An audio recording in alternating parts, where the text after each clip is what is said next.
Hey guys, welcome back to the channel. This is a story about what if Naruto was sent with Kurama to Fairy Tail. Before I start, please support for more amazing content, and do consider subscribing to my channel and share this video with your friends. This is written by KenzoXShuyita and link in description and support writer. Let's start the video. Prologue start. Kurama! Naruto yelled out as the nine-tailed beast was forced out of the blonde's body. The blonde recoiled backwards and began to fall from a height of 50 meters, immediately feeling the drain from the loss of the bijou in his stomach. A Jinchuriki without their bijou will die. I can't let it end like this. When did I ever give up? I'll never give in. I'm not Hokage. I won't ever stop fighting back because I choose to fight back. Everyone is relying on me. Naruto roared internally to himself as he grit his teeth. Naruto barely managed to right himself in midair. Only with the strongest of determination did he manage to even move by himself. The blonde reached into his back pouch and quickly removed a kunai and a seal tag with an intricate design as quickly as his deteriorating body would let him. Barely managing to wrap the seal around the kunai at a painfully slow speed before he hit the ground, Naruto threw the projectile at the retreating chakra body of the Kyuubi. This was all he could do. His physical condition was at its lowest, and his mind was shutting down. If he failed, that was it. He could do nothing more at this moment but hope. I'm not letting you go. Madara stared on impassively at the fallen blonde and his approaching kunai, uncaring and indifferent to the fallen blonde. All of his plans should now proceed smoothly with that problem child out of the way. He knew that Naruto was a distinguished user of seals, but he was certain that there was nothing that the weak child could do now that all of the tailed beasts and the chakra construct of the Kyuubi were in his chains. Naruto could only stare as his kunai went closer and closer to his partner. Time began to slow down. If the kunai reached the Kyuubi in time, then he might have a chance to win and survive. However, if the kunai did not reach the chakra construct of his bijou in time, then he would definitely die and the whole shinobi alliance would fall to the Moonite clan. Please make it! Naruto screamed internally. At this point, he wasn't even able to move his mouth. Right before Madara brought all of the chain-tailed beasts to himself, a flash of light erupted, enveloping and spreading over the whole battlefield. All of the shinobi in the alliance force raised their arms to shield their eyes from the blinding light, despite the fact that they were miles away from the main conflict. Madara Uchiha stared on passively, his eyes staring coldly at the light without batting an eyelash. When the light had dissipated, the scene before the legendary shinobi made him widen his eyes slightly in shock, but he kept that emotion in check, keeping the ever-famous stoic Uchiha look on his face. However, internally, Madara was going through a mental storm and could not understand how the blonde had survived. The blonde was standing tall and proud once more, the last bits of orange chakra receding into his stomach as a Haori with tattoos and lines appeared once more around the blonde. His blue eyes that were a moment before closing from almost dying were now open wide with determination. His orange-colored eyes with a cross looked up and zoned in on his final opponent, looking down on him from his tall summon. Nice job, Naruto. But what did you do? Naruto let out a breath of relief when he heard that deep voice in his mind. The legendary shinobi still had not moved, and that unnerved the blonde slightly, but he would bide his time to prepare. I threw a seal that attached to you which would immediately seal yourself back into me. It's an aberration of my two sans Hiraishin, Flying Thunder God. Without technical terms, I can move the things that my seal touches near my own body, but in this case, I just redirected you back into my body, because the seal was previously broken. However, there is no seal blocking you now. Naruto remarked with a slight frown, realizing that the cage was open. Not that he really minded. He knew Kurama would stand by his side and fight the cursed Uchiha. The question was afterwards. Kyuubi immediately began to laugh with glee, and was that sadism? The strongest of the tailed beasts walked until he was in front of the tall, metal bars that had prevented him from leaving for decades. Giving it an experimental push, Kurama was pleased with the results. It opened. I may not be the same level as my Two-san or my Ka-chan when it comes to seals, but with this development we can completely merge and perform a true bijou mode. Kurama cackled in ecstasy, his laughter now reaching a new height of maniacal glee. Finally, the chance to get out of his cursed cage and destroy everything in his path was before him. He accepted it without a second thought. Years of pent-up energy was residing in him, and it was finally time for it to be let out. Him a giant explosion of chakra when he went all out. Naruto, I'm warning you right now. This will be extremely dangerous. We will be merging our chakras for the short time we go into our complete transformation, but shut up and do it already, you damn fox. You know nothing is going to stop me now. Not you or even my parents, so let's get this damn show on the road. Tebeo, that bastard is going down. Naruto interrupted Kurama, his voice resonating in his mindscape. Kurama simply chuckled, having expected that answer from his container. You don't disappoint, Naruto. Then, let's get wild / let's do this, Tebeo. The two roared at the same time. Madara, who was still looking on impassively, suddenly took on a battle stance when he noted the blonde's chakra levels increasing to exceptional levels. It quickly rose to the capping point of his bijou sage mode. However, instead of slowing down or stopping at the peak of his chakra level, the blonde's chakra continued to explode, growing larger and larger, now exceeding Madara's and Hashirama's chakra levels combined at their primes. By the time the chakra growth finally began to slow down, its density was at such a level that it actually began to press down on the legendary shinobi, and he ground underneath the blonde began to crack and split from the intense pressure. "Here I come!" The blonde snarled in a somewhat demonic tone. His voice had converged with the Kyuubi's, making it seem as if the two were speaking together. Naruto flashed forwards, the ground exploding under his feet. Not even a moment later, Naruto appeared in front of Madara in an orange flash, a Rasengan already fully formed in his right hand. Anyone else wouldn't have been able to see the blonde's insane speed or movement, but Madara wasn't normal by any stretch of the imagination. He had the Rinnegan and the highest echelon of the Sharingan. Madara dodged the incoming Rasengan, and immediately retaliated with a lightning-fast punch that made Naruto go flying back. However, Naruto dispersed in a cloud of smoke after taking the solid hit, revealing that it was a clone. When did he make a clone? I couldn't even notice with my Rinnegan, Madara thought to himself. Although he had experience and technique under his belt, he would now have to act cautiously. It may just save his life in this case, now that the blonde was much stronger than moments before. However, the black-haired shinobi received no respite. A fully formed Rasen Shuriken was already homing in his direction from behind. The targeted Shinbo felt a small feeling of disappointment hit him. The blonde was still acting so predictably, so victory wouldn't be too difficult. And here he thought he would have a challenge that equaled or surpassed Hashirama. Simply moving his hand towards the dangerous Kinjutsu, Madara began to absorb the Kinjutsu. However, the deadly attack suddenly dispersed into smoke, revealing a smirking clone with another Rasen Shuriken at the ready. Madara widened his eyes in surprise, immediately moving up both of his hands in a position that Naruto knew too well. Shinra Tensei! The clone flew backwards, dispelling in a cloud of smoke. There was no other way for Madara to prevent that attack from hitting him. The speed at which the clone was approaching him was ridiculous, even faster than the Reikage with his lightning armor activated. If the attack had hit, there was a very small possibility the legendary shinobi would have survived. The fact that his chakra points would have been destroyed only increased the high chances for his death. However, again leaving no time for Madara to muse on his situation, another Bijou mode clone suddenly appeared behind Madara, his body glowing an even brighter orange. The Rasen Shuriken in his hands began to turn somewhat purple as two chakra arms rotated around the spinning sphere, eventually creating a Bijou Rasen Shuriken. Strike the small possibility for survival. Anyone hit by that ability would surely be killed. Madara could see the amount of chakra placed into the ability, and how deadly the technique truly was with his Rinnegan. For Kami's sake, even without his eyes, he could feel the ridiculous amount of chakra placed into the ability. There was no way he would let himself be hit by that technique. Your 5 seconds aren't up yet, so take this. Naruto yelled out as he threw the gigantic spiraling sphere. This has to finish it. Naruto decided internally, only to widen his eyes in disbelief. Madara once again merely moved his hands in front of him to suck in the chakra-intensive ability. What the hell? His eyes are so ridiculous. There should be a limit to how much his ability can absorb. The blonde complained. Seriously, the Rinnegan was stupidly overpowered. However, instead of feeling disappointment, Naruto's frown slowly grew into a smirk, his feral features becoming even more sinister and animal-like. Caught you, he said before dispelling. Madara heard this right before being struck from below, a Rasen Shuriken appearing from under the ground. The moment that he was hit by the Rasen Shuriken, he stopped absorbing the Bijou Rasen Shuriken from the sudden impact. The Bijou Rasen Shuriken flew forwards once more, and this time struck true. A large explosion rocked the very earth for miles around, creating splits and cracks on the ground, some areas splitting up large enough to make a fissure. What happened? What's going on? Many of the remaining ninjas of the Shinobi Alliance were confused and worried about the impact. If Madara had that kind of potential, which they knew he had from the fact he could make meteors fall out of the sky, then what was awaiting them? However, Hinata's next words brought relief and exhilaration to all of the ninjas and the Kages. It was Naruto. The lavender-eyed Hyuga stated, yelling it so that all of the ninjas could hear. The ninjas began cheer, seeing the possible end of the battle. Back at the battlefield, a large cloud of dust screened Naruto's view. However, that small detail didn't prevent Jinchuriki from creating clones and throwing hundreds of kunais with specially made explosive tags. Again, another heavy explosion shook the earth, but the level of destruction was not comparable to that of the Bijou Rasen Shuriken. After he had thrown all but a few of his weapons, Naruto waited, staring intently into the clouds of dust to see what happened to the Uchiha. Naruto quickly allowed himself a moment to think about the other Uchiha, Sasuke. I can feel Sasuke's energy returning. Good, he's alive. Naruto's Sage Mode disappeared when its time ran out. Heavy exhaustion immediately took its place, but the Bijou Mode continued to remain on Naruto, and it didn't seem like it would be disappearing too soon. We can only hold on to this transformation for about another minute now that your Sage Mode ran out, Naruto. What will you do? Naruto smirked in response as he crossed his arms. Don't tell me you didn't see it, you almighty fox?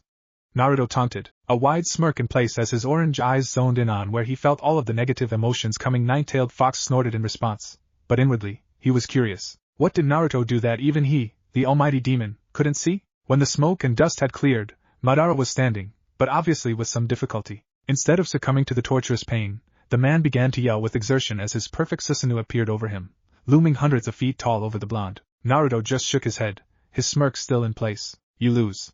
Fuin, seal. Suddenly, Madara's ultimate defense disappeared. The last enemy felt himself begin to lose his chakra and his body begin to disappear into another realm, knowing the feeling from using Kamui on himself. He looked up at the blonde with hatred when he felt that he couldn't prevent the teleportation. What have you done? He said in an ice-cold tone, but even Naruto could see the cracks starting to become apparent. The shinobi in front of his was going insane from rage now. His grand plans seemed to be at an end. Naruto released his bijou mode, his glowing orange eyes turning to cold, dead blue eyes. He immediately felt the strain of using the completed bijou mode but kept the pain and stress hidden under his composed gaze. He stared at Madara and looked down at the laying figure of the legendary shinobi. I'm only paying you back with interest.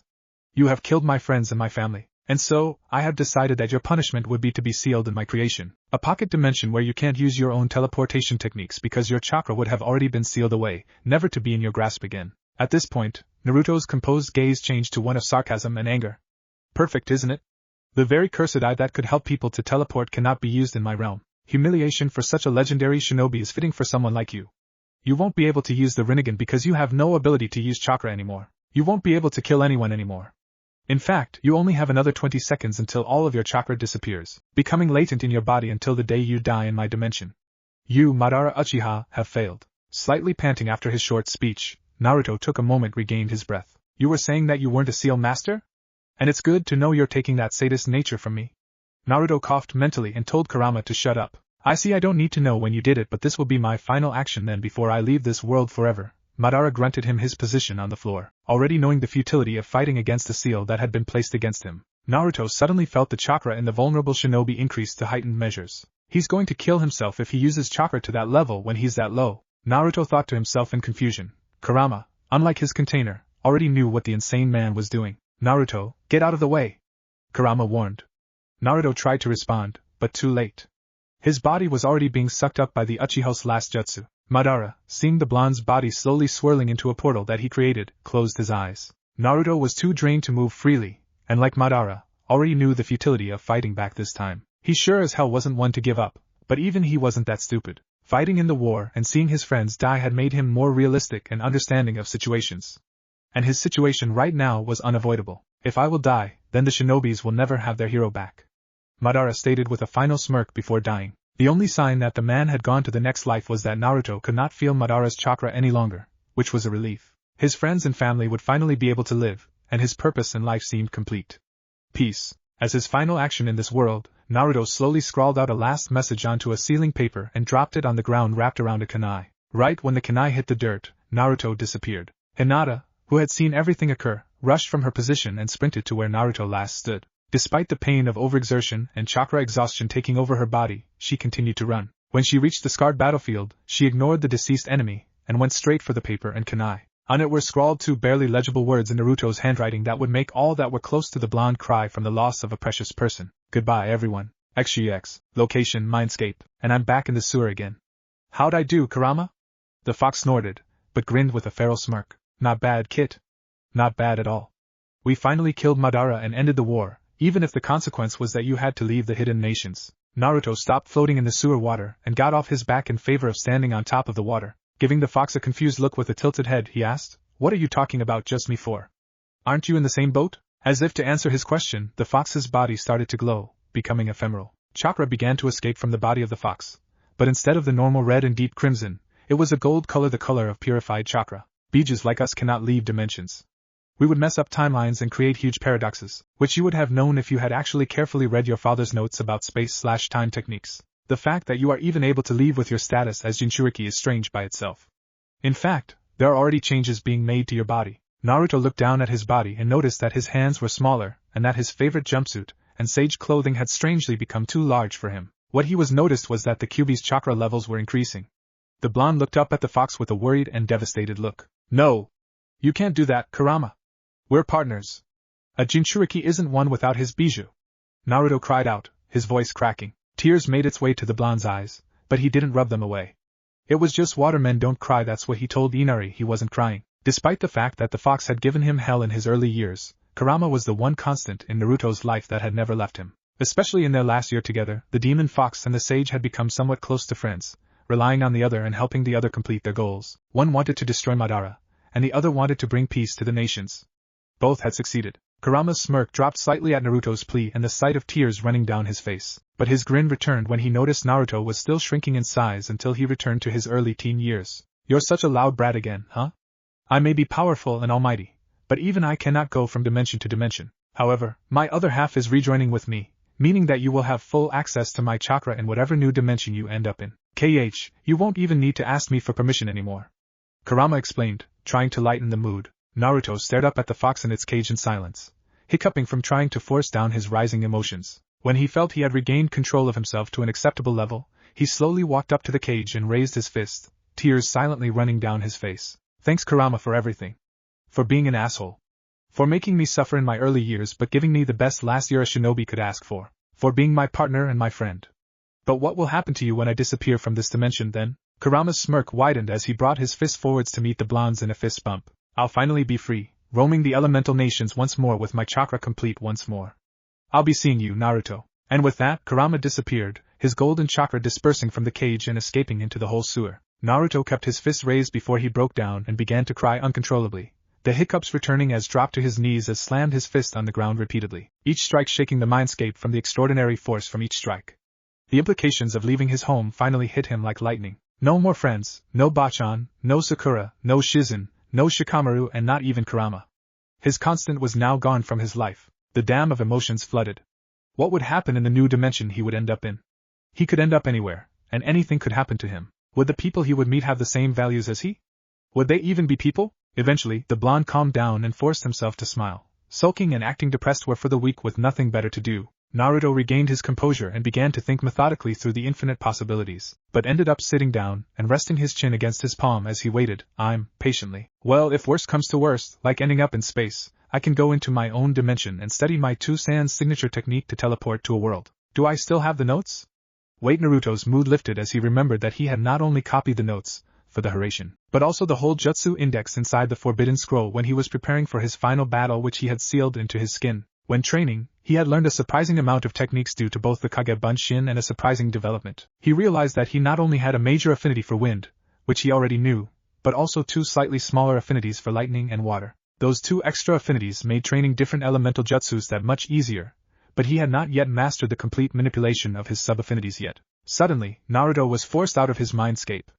Opening his eyes in surprise, he was exposed to his new surroundings. His blue eyes noticed spinning circular gates, which he was in the center of as he floated in this endless loop of space. The gates never ended, and he noticed that he wasn't able to leave the large circles, no matter what he did. The horizon, if that was what it was black and orange, consistently changing as he went along the gates. Whoa, this is pretty cool. But where am I? Well, that was a stupid question. No one's going to answer me because I'm alone in here, Naruto said to himself with a pout, his normal attitude already showing signs of returning. After nearly 30 minutes of continuous floating, a small tear opened up in the space, which Naruto fell into. For some reason, the blonde knocked out when he fell through the small space gate, but that reason remains unknown. XGX. Location: Fairy Tail's Guild Hall. Makarov, the third guild master of Fairy Tail, took a large sip from his cup of beer and set the cup back on the counter. He was currently relaxing as he stared at his guild members, his children, fighting again and creating another ruckus. The old man let out a sigh of content, completely fine with letting the bar fight continue as long as it didn't get too out of hand. Mera was having one of her usual fights with Urza. As the two butted heads, lightning cackled between the two in a show of heavy rivalry. Gray and Natsu were also having their famous rivalry battle in another part of the guild hall, although either of the two was using their respective magic. And of course, the rest of the guild was fighting as well, throwing beer bottles and tables, quickly making the small skirmish into an all-out bar battle. Makarov took another sip of his beer and looked up. Laxus had his headphones on and was staring down at the bar fight with an apathetic look, but Makarov could tell that even his usually stoic grandson wanted to get into the middle of things. However, there was no one really strong enough in there to make him interested since Gildarts was currently taking a mission that would last another month. For a moment, Makarov noted a high-level magical release, but he quickly dismissed it. He assumed that someone was training or currently on a mission. However, when he felt the magical release fluctuating uncontrollably and approaching the guild building, Makarov dropped his content expression and became serious. He spread out his senses and realized that it was coming from above the building, and it was coming fast. In fact, it should have struck about. Wah! What the hell? The guild members yelled out or shrieked in unison. All of the members raised their weapons or got into a fighting stance, prepared to take down the intruder. However, when the smoke dispelled, What was revealed to crash through the ceiling and create a small crater on the guild floor was a child? "What's a kid doing here?" one of the members asked. The rest of the guild members just shook their head in a similar state of confusion. No one had the slightest idea what a child was doing in the guild, especially one that had fallen through the ceiling. "Fight me!" Natsu, being the idiot that he was, yelled out his challenge as he lit his hands on fire to fight. He was promptly struck down when an irritated Urza punched the pink-haired dragon slayer in the jaw, sending Natsu crashing into one of the guild's walls. Gray immediately began to sweat profusely as Urza turned her sights onto the ice mage. "Were you fighting with Natsu again?" Gray shook his head over and over again. Screw his pride. Urza was a monster and hit harder than Elfman when she was pissed. The guild members continued to stare at the child, all of them sympathetic for him, when the smoke had completely cleared to give a perfect view of the platinum-haired youth. They all ignored their previous defensive thoughts and ran towards the unconscious boy, noting that all of his clothes were torn and were much too large for the small child, making the older guild members wonder what the small blonde had gone through in his past. When they were directly above him, a small detail that everyone noticed was that he had 3 small whiskers on each cheek. Makarov was still sitting on the bar counter, but now he was staring at the child in interest and worry. Interest because the child had been the one to give off enough magic presence to indicate he had at least A-class mage reserves, and worry because the child was injured and unconscious. However, he was probably the only one to notice that before the small child had crash-landed into the guild hall, a golden thing instinctively wrapped around the unconscious blonde and created a sort of cushion and extended to the ground to slow down the fall, completely nullifying any damage that could have happened to the small child. If he had fallen without any cushioning, it was quite safe to say that the youngster would have been severely injured. Many of the women in the guild squealed when they heard the blonde purr. One of the interested girls, Kana, had scratched a whisker on the blonde's cheek, eliciting the somewhat feline response. The brunette giggled and continued to play with the unconscious blonde's whiskers, resulting in the same response each and every time, much to the delight of the female side of the guild. The boys and men began to pout as rain clouds formed over their heads from the lack of attention from the opposite sex, except for Natsu, who was still cowering against the wall, staring frightfully back at Urza alongside Gray. Not exactly the attention the any man would be aiming for. Makarov looked up once more to the second floor and saw that his grandson had lost his apathetic and stoic look and had taken one of interest. The lightning mage had noticed that inner strength that the small child had and was immediately interested, but was slightly disappointed when he noticed that the blonde was unconscious. However, that didn't take away his interest or his confusion as to where the small child had come from. The guild master took another drink from his cup and stared at the large circle in the middle of the guild hall. He smiled for a moment. Fairy Tail really does treat everyone like a family, even if they don't know them. Many of the women were talking about how cute the blonde was. Makarov began to cry to himself as well, tears comically streaming down his face from the lack of attention as master of the guild. How the blonde had taken all of the attention away from every single man in just a minute was a true question. No man should ever allow that to happen, especially Elfman. However, the master got over his major issue quite quickly, deciding to deal with getting attention from the women later on. There were more pressing issues, for example, get that child to the infirmary. Makarov ordered loudly from his position, loud enough for the whole guild to hear. Immediately, all of the women responded, every one of them carrying the blonde as if he were the most delicate thing in the world. The ones that weren't carrying him were just following and staring at the adorable face the sleeping blonde made. Somehow, the men's depressive rain clouds became larger, and Makarov's stream of tears became even wider and stronger, creating a puddle beneath the small man. Yes, things would definitely get interesting in the guild in time. Chapter end. Chapter 1 start. Ugh, I hate hospitals so much. Those were the first thoughts that ran through Naruto's head. He opened his eyes and adjusted to the light quickly, an essential quality for any ninja. They had to be able to adjust to any situations. Naruto blinked a few times and wiggled around for a moment, feeling the softness of the cushion underneath him, and his head resting against the soft pillow. Wherever I am, it has better reception than the elemental nations. I would probably be in a cell right now. Wait, I'm younger, that's right. But still, even young ninjas were dangerous. Itachi is the perfect example. Naruto sat up in bed and propped himself against the wall, his body still stressed from using the completed Bijou Sage mode from only a few hours before. The blonde quickly analyzed his surroundings and satisfied himself with the fact that no one was nearby, a small habit he had gained during the war. It was early in the morning, close to dawn. Naruto turned over to the window next to him and was greeted by a rising sun, gracefully coming over the town buildings and mountains. He stared as he stayed still, enraptured by the sight for a moment, before turning back to his room. It wasn't a large room, but it wasn't small either.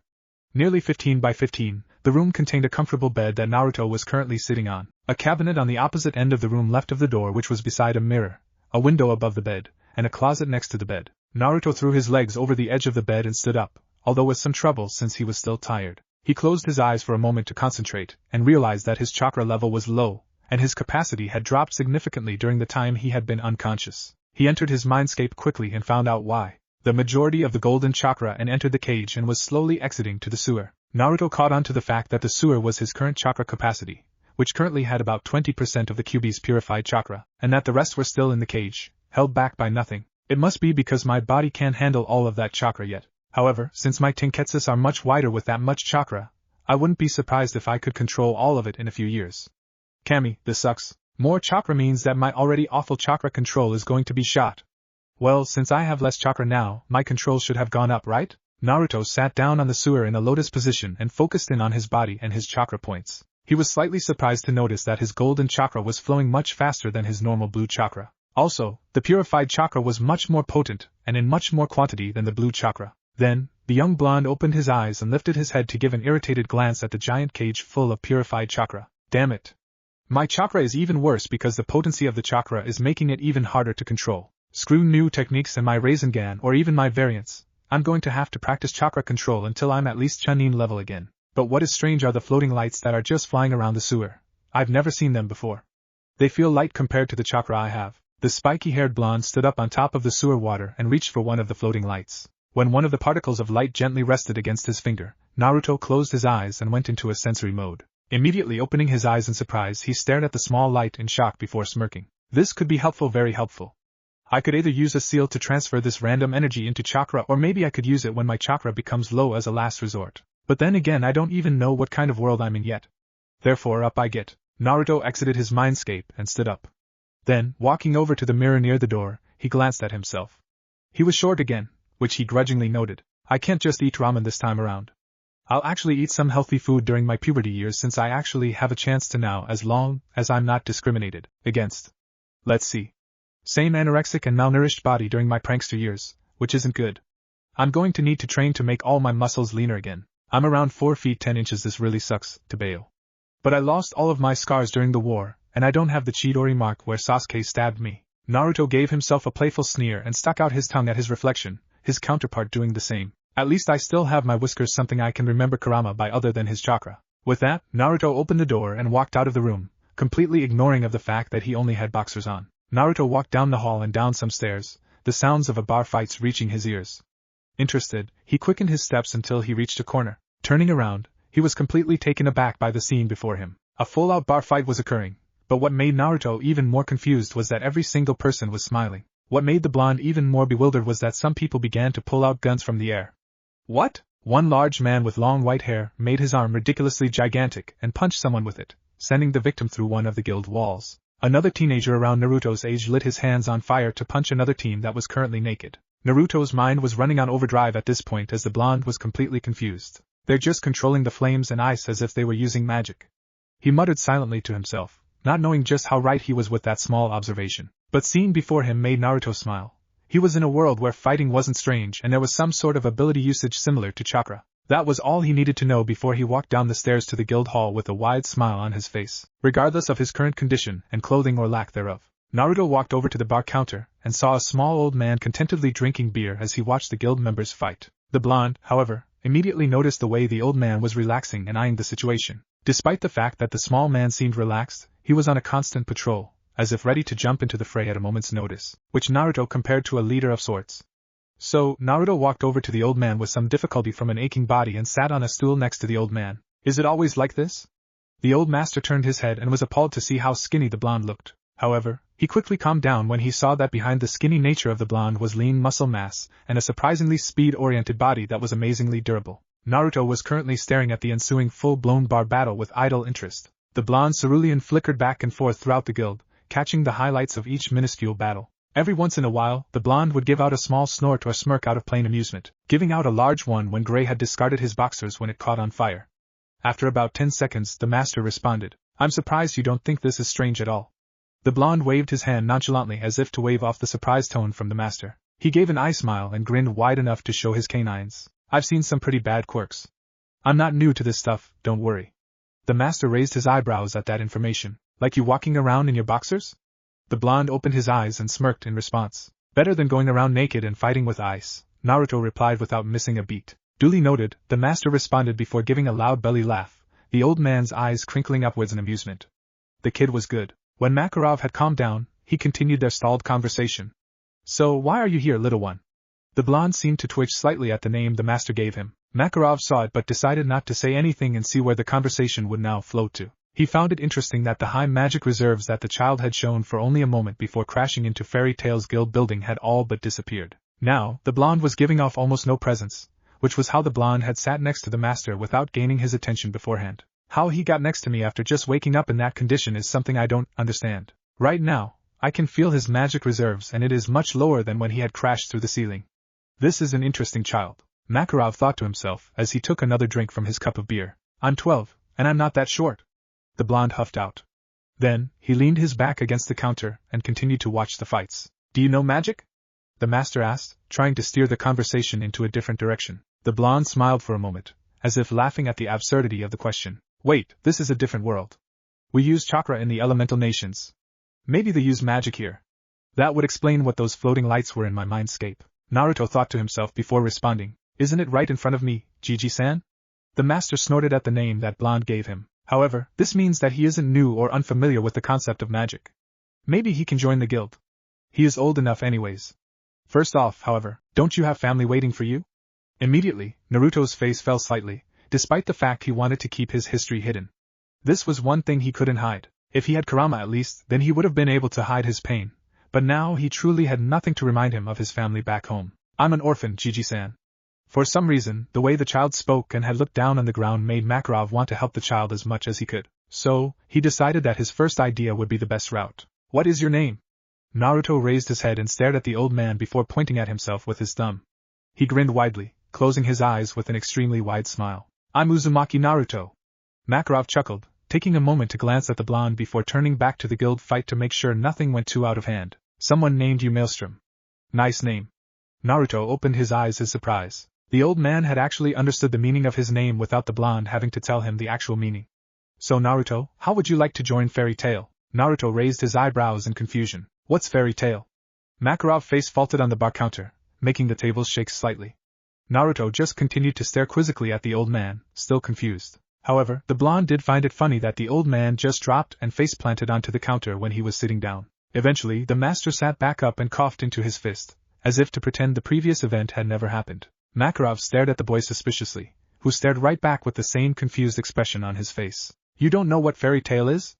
Makarov asked unbelievingly. Naruto shook his head once in denial, still sporting the same bemused face. Goodness, he's even more clueless than Natsu. At least he knew what a guild and what Fairy Tail was. Did you live under a rock or something, Naruto? How do you not know Fairy Tail, one of the most famous guilds in all of Fiori? Goodness, you're sitting in a bar counter inside the strongest guild. Naruto widened his eyes before smiling cheekily. Would you be surprised if I said I did come from under a rock? Makarov's face faulted again, this time slamming hard enough onto the surface to make his beer cup fall off the counter. Naruto caught it and placed it back onto the counter calmly, waiting for the master to get back up. However, he couldn't help but snigger when he saw a red-haired girl with armor manhandling the two boys that were previously using fire and ice. Again, when Makarov sat back up, the guild master immediately continued his conversation. Fairy Tail is a guild, and we treat all of our members like family. I am the third guild master of Fairy Tail, which was originally established by Mavis, our first guild master. She came up with the name because she wondered if fairies had tails. Makarov smiled wistfully, remembering his early years before he continued. In her words, do fairies really have tails? Do they even exist? Like them, this place is an eternal adventure and never-ending adventure. So how about it, Naruto? Would you like to become a part of our family? To be a part of our guild and to start anew and to create a bright future? Naruto turned over and looked up at the guild master. For a moment, it seemed that tears were brimming on the blonde's eyes. I can have a family again. Maybe I can have another chance at having a family like Bachan, Shizen Nei-chan, everyone. Naruto nodded and was about to respond until a large explosion shook the guild hall, making Naruto stumble slightly in his seat. Both master and child turned to see what the occurrence was, only to find that every single guild member was on the floor, nearly passed out. Well, they had fought for nearly 30 minutes, but that wasn't the cause. Mira had decided to go into her full Satan soul, and she had absolutely stomped over all of the other members from their surprise at her actually going all out. Urza was still conscious and was continuing to manhandle Gray and Natsu.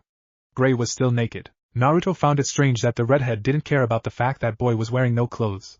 But who was he to say anything? Naruto took a moment to remain silent before responding with another cheeky smile of his. You have one dysfunctional family, Master-san. Makarov just began to cry, tears streaming down his face as he stared at the guild hall, going through the expenses in his head to repair all of the damage. If we can blow things up, I think I'll fit right in.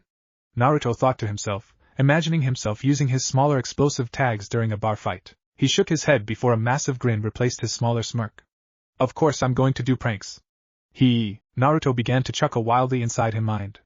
Makarov, who was completely oblivious to what the blonde was thinking, began to cry even more as he felt a strange tingle pass through his body, warning him about future destruction, much more destruction. Chapter end. Omake, Naruto ruins the Moonite plan. Thanks to Valverayan for giving me a random idea. Quickly, Gaara, go to the moon and prepare to slam Naruto.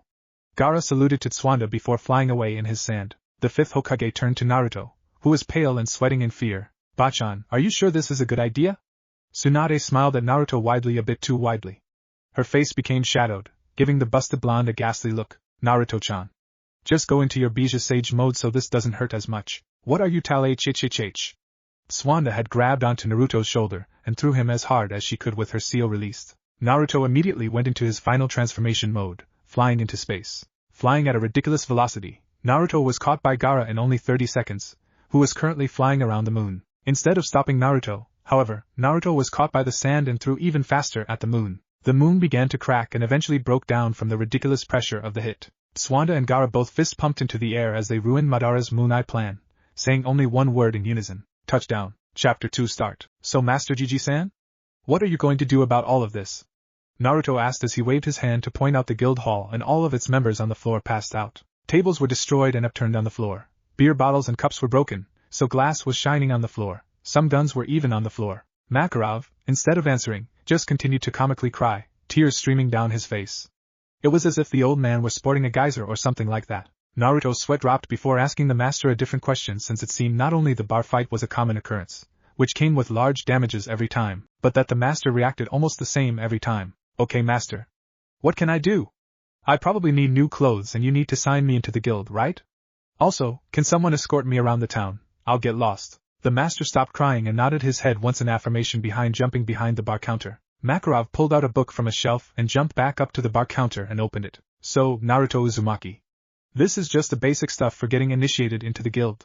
Birthday, age, birth location, where you lived, your choice of magic and your abilities, and then comes whatever random information you want to throw in there. Usually one of the women would do this, but they're all knocked out.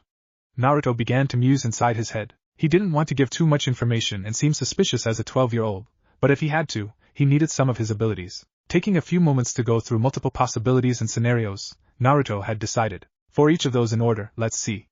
October 10th. I'm 12, figure it out. Age? 12 hehe. Birth location, no idea. Never figured that one out. Might have been a hospital, or a forest for all I care. Where I lived, I'll just stick with under a rock for that. Makarov's sweat dropped, barely preventing himself from face faulting again. Naruto just put a finger to his chin as he looked up, taking up a thoughtful look. My magic abilities are clone magic, pure magic manipulation, seals, and wind. I don't want to give any other information. Too lazy, other people can figure it out. Besides, they should want to get to know me before they understand me. Makarov nodded his head as he wrote everything down, agreeing with Naruto's last assessment. He was a bit surprised by the versatility of the magics that the young teen had. Not only was it a versatile list, however, but it was amazingly well-rounded and surprisingly difficult. Clone magic, although not considered a lost magic, was extremely difficult to pull off at masterful levels. However, pure magic manipulation was something he had never heard of. It could possibly be a lost magic like Dragon Slayer magic. I'm interested to see what it can do. Makarov thought to himself, mulling over the abilities and who the boy was. Naruto was inwardly cringing at himself. He noticed the way that the master seemed to narrow his eyes at the magics he named. Did I names of the magic the wrong? No, he's writing them all down. But still, I think I said too much. Even in the elemental nations, having that many abilities would have been surprising, especially being able to use clones and chakra manipulation. Now we'll see what happens. Naruto waited for the master to finish, tapping his foot on the wooden floor. He crossed his arms and turned around to stare at the guild. It was a surprisingly nice building considering the fact that there were fights almost every day.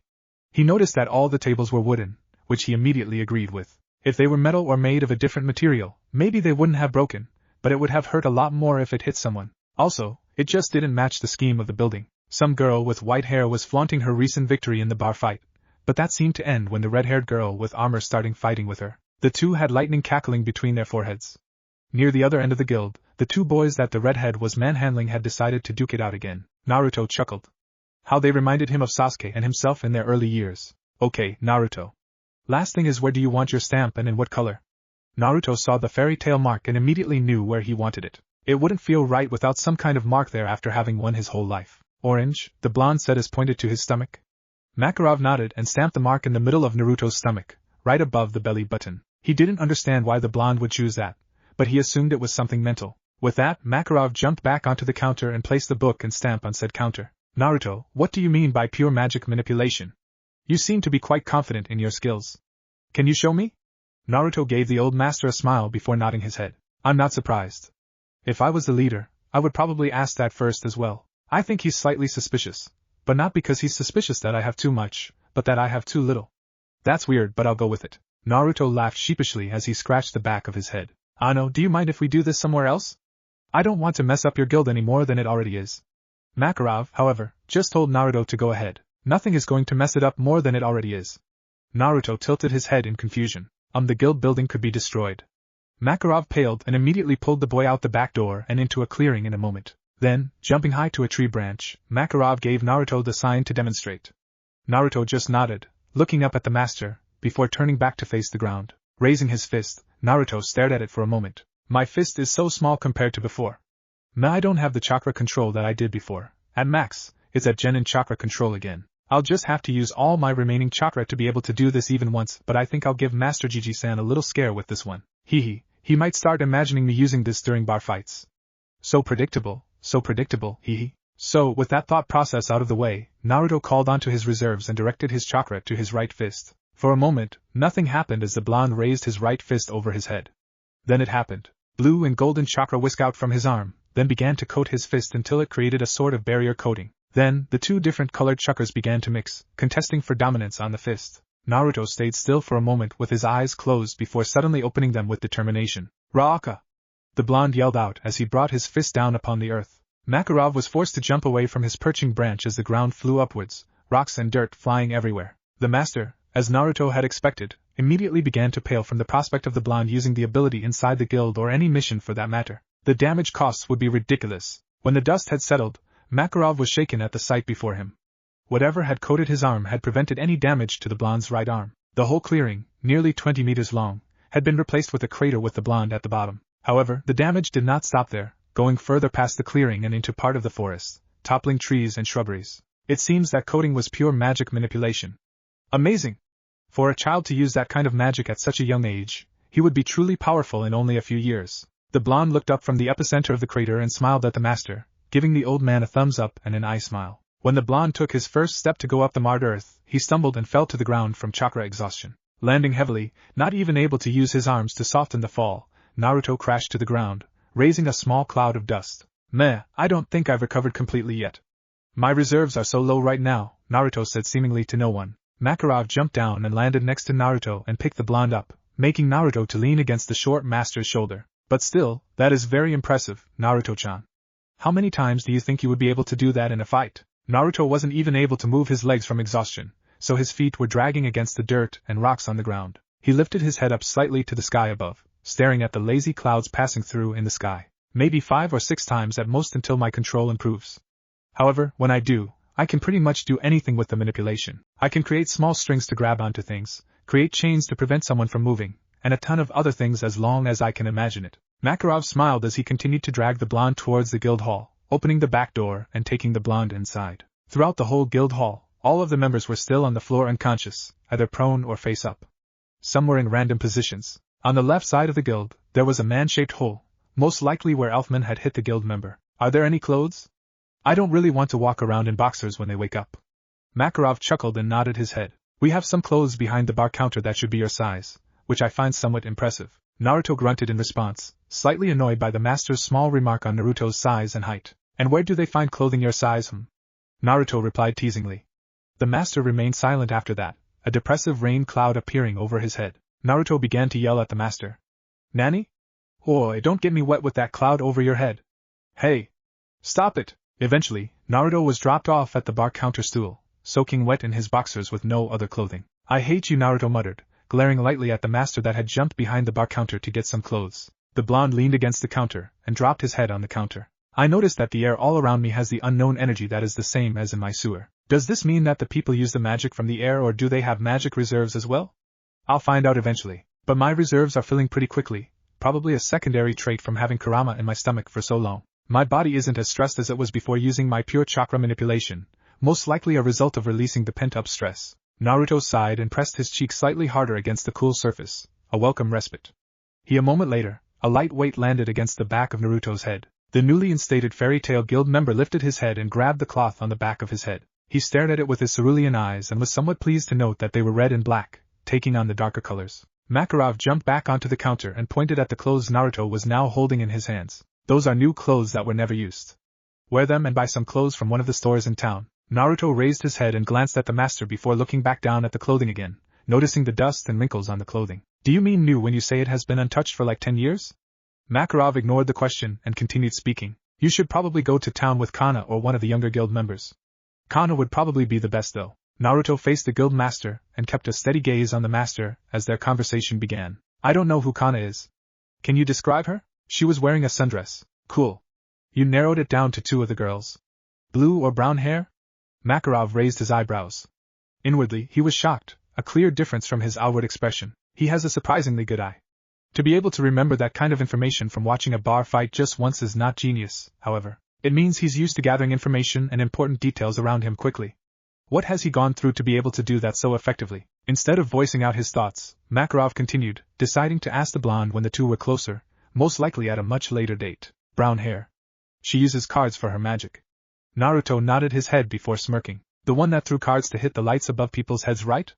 Makarov nodded slowly, sad to note that there would be even more expenses to repair the building. Naruto got off of his stool, feeling much better with only 5 minutes of rest. It seems that high-speed regeneration was another thing that he had inherited from Kurama. As Naruto walked around the guild hall looking for the girl that Makarov had recommended, the guild master took the time to think to himself since he was finally alone. His power is extremely high, and he seems intelligent. That already is quite a fearsome combination, unlike Natsu who is mainly power and all brawn. I don't know how bad his control or how fast he is, but his muscles and body type indicate he is capable of going into a battle of attrition with no qualms and is heavily based on speed. So speed, power, and intelligence. Finally, he is aware of his surroundings. Add that all together, and we have one very scary mage. Currently, I would put him at high B class, possibly low A class, but I don't have enough information to make any realistic conclusions. It seems that we may have another Urza or Mira in the guild. Makarov smiled before a feeling of dread went through his body, remembering the demonstration Naruto had shown him only minutes before. But he's as destructive as Natsu. Oh, this will be so bad. What will I have to tell the council? Oh no. Unaware of Makarov's current inner musings and feelings of dread, Naruto was cheerfully looking for any young girl his age that was currently on the floor knocked out. Eventually he found the person that he assumed was Kana. The girl had her hair up in a ponytail, showing off her forehead proudly. He was quick to admit to himself that she was prettier than Sakura and had much more natural beauty than Ino had in her early years. She'll probably be even hotter than Mei-chan sometime in the future. Shaking his head to get rid of his random thoughts from his past, Naruto leaned down next to the girl and shook her to wake her up. When that elicited no response, he shook again, only with slightly more violence. Again, it had no effect. Naruto stared at the girl before moving from her side so that he was now straddling the girl. Then, he leaned down until he was inches from her face. Makarov, who saw only the last action, was suddenly interested with a perverse expression on his face. Go, Naruto-chan. I know you can do it, he cheered silently, rooting on the blonde. Naruto sneezed to the side, shaking the girl again, but she still didn't wake up from her knocked-out state. Again Naruto leaned close to her, his hands on her cheeks. Suddenly, he pinched both of her cheeks and spread them out to epic proportions. Wake up, Kana! He yelled. That got the girl to wake up.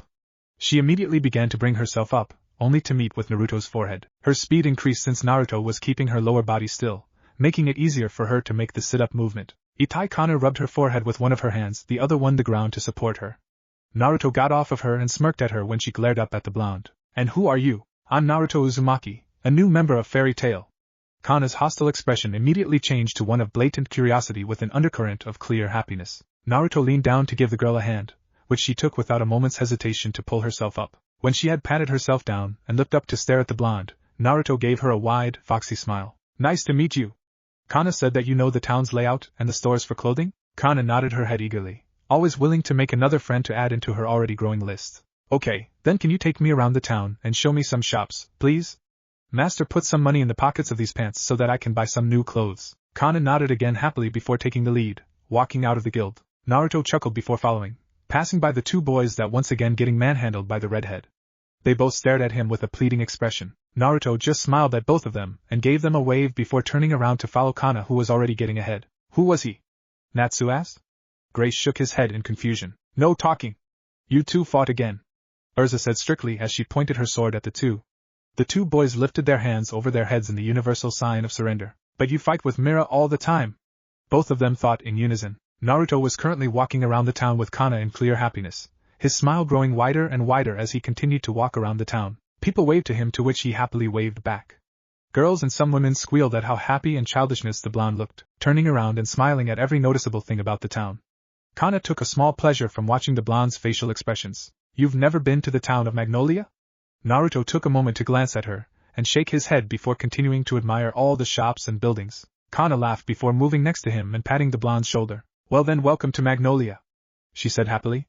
Naruto turned to her again and gave her a wide smile, which she returned. Eventually, they reached a shop that Kana had recommended. Naruto stared at the shop before taking a few steps backwards to backtrack. Kana, however, was taking none of that and grabbed onto the blonde's wrist to prevent him from running.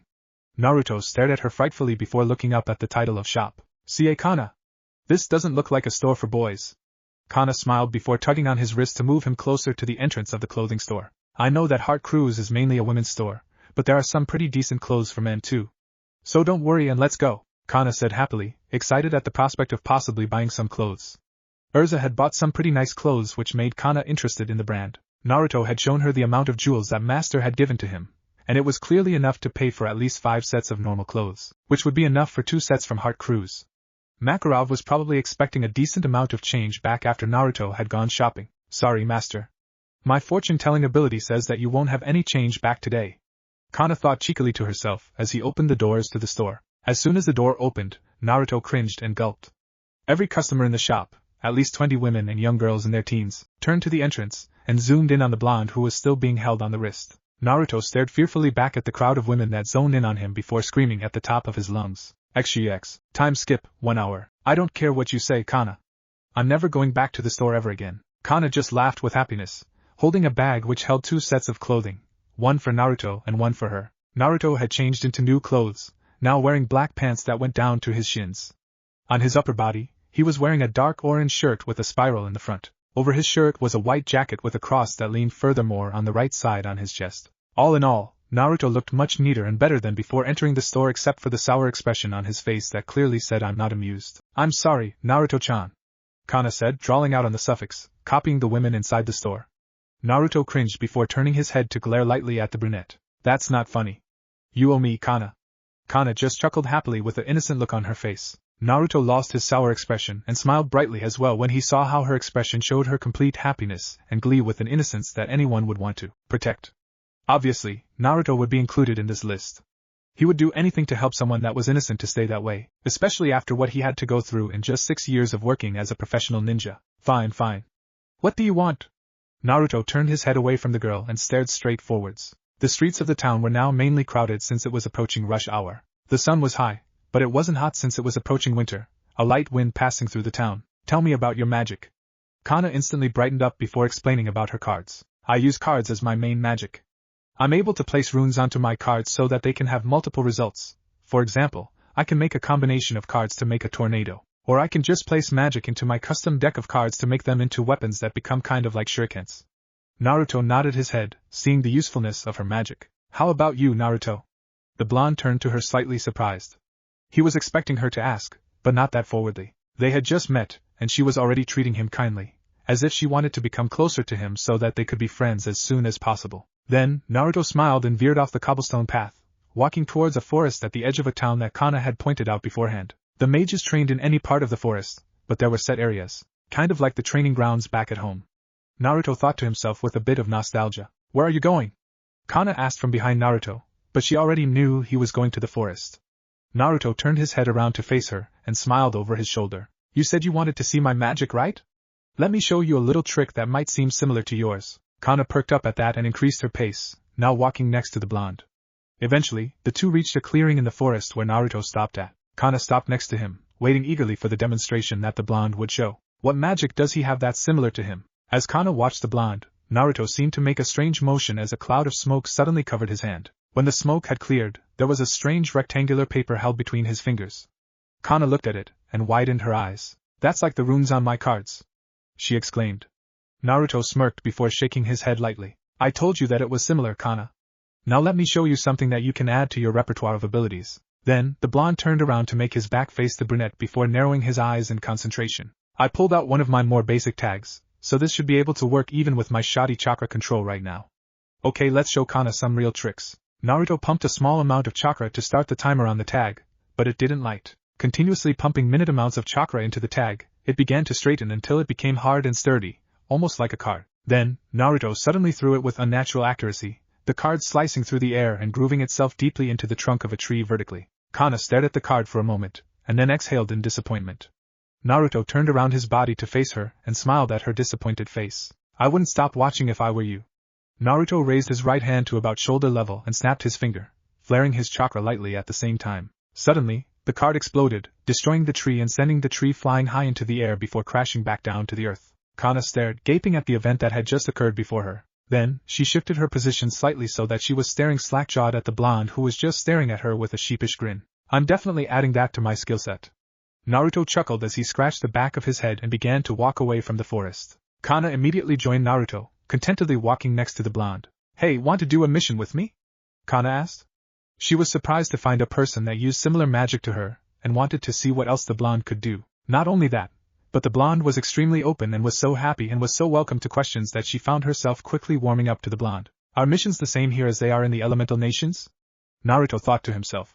However, he decided to just go ahead without thinking about it for just this once. If it's a mission, then it shouldn't be too bad since Gigi-san probably won't give us something too difficult, especially since we're still young. However, he might make us make up our deficit in skill by increasing our numbers, although I don't really need the backup. Naruto threw away the thought of taking a mission solo, and decided to agree with Kana. After all, she seemed to be a nice girl and was kind to him so far, trying to act as hospitable and kind as possible to a boy that had crashed into their guild building. Sure.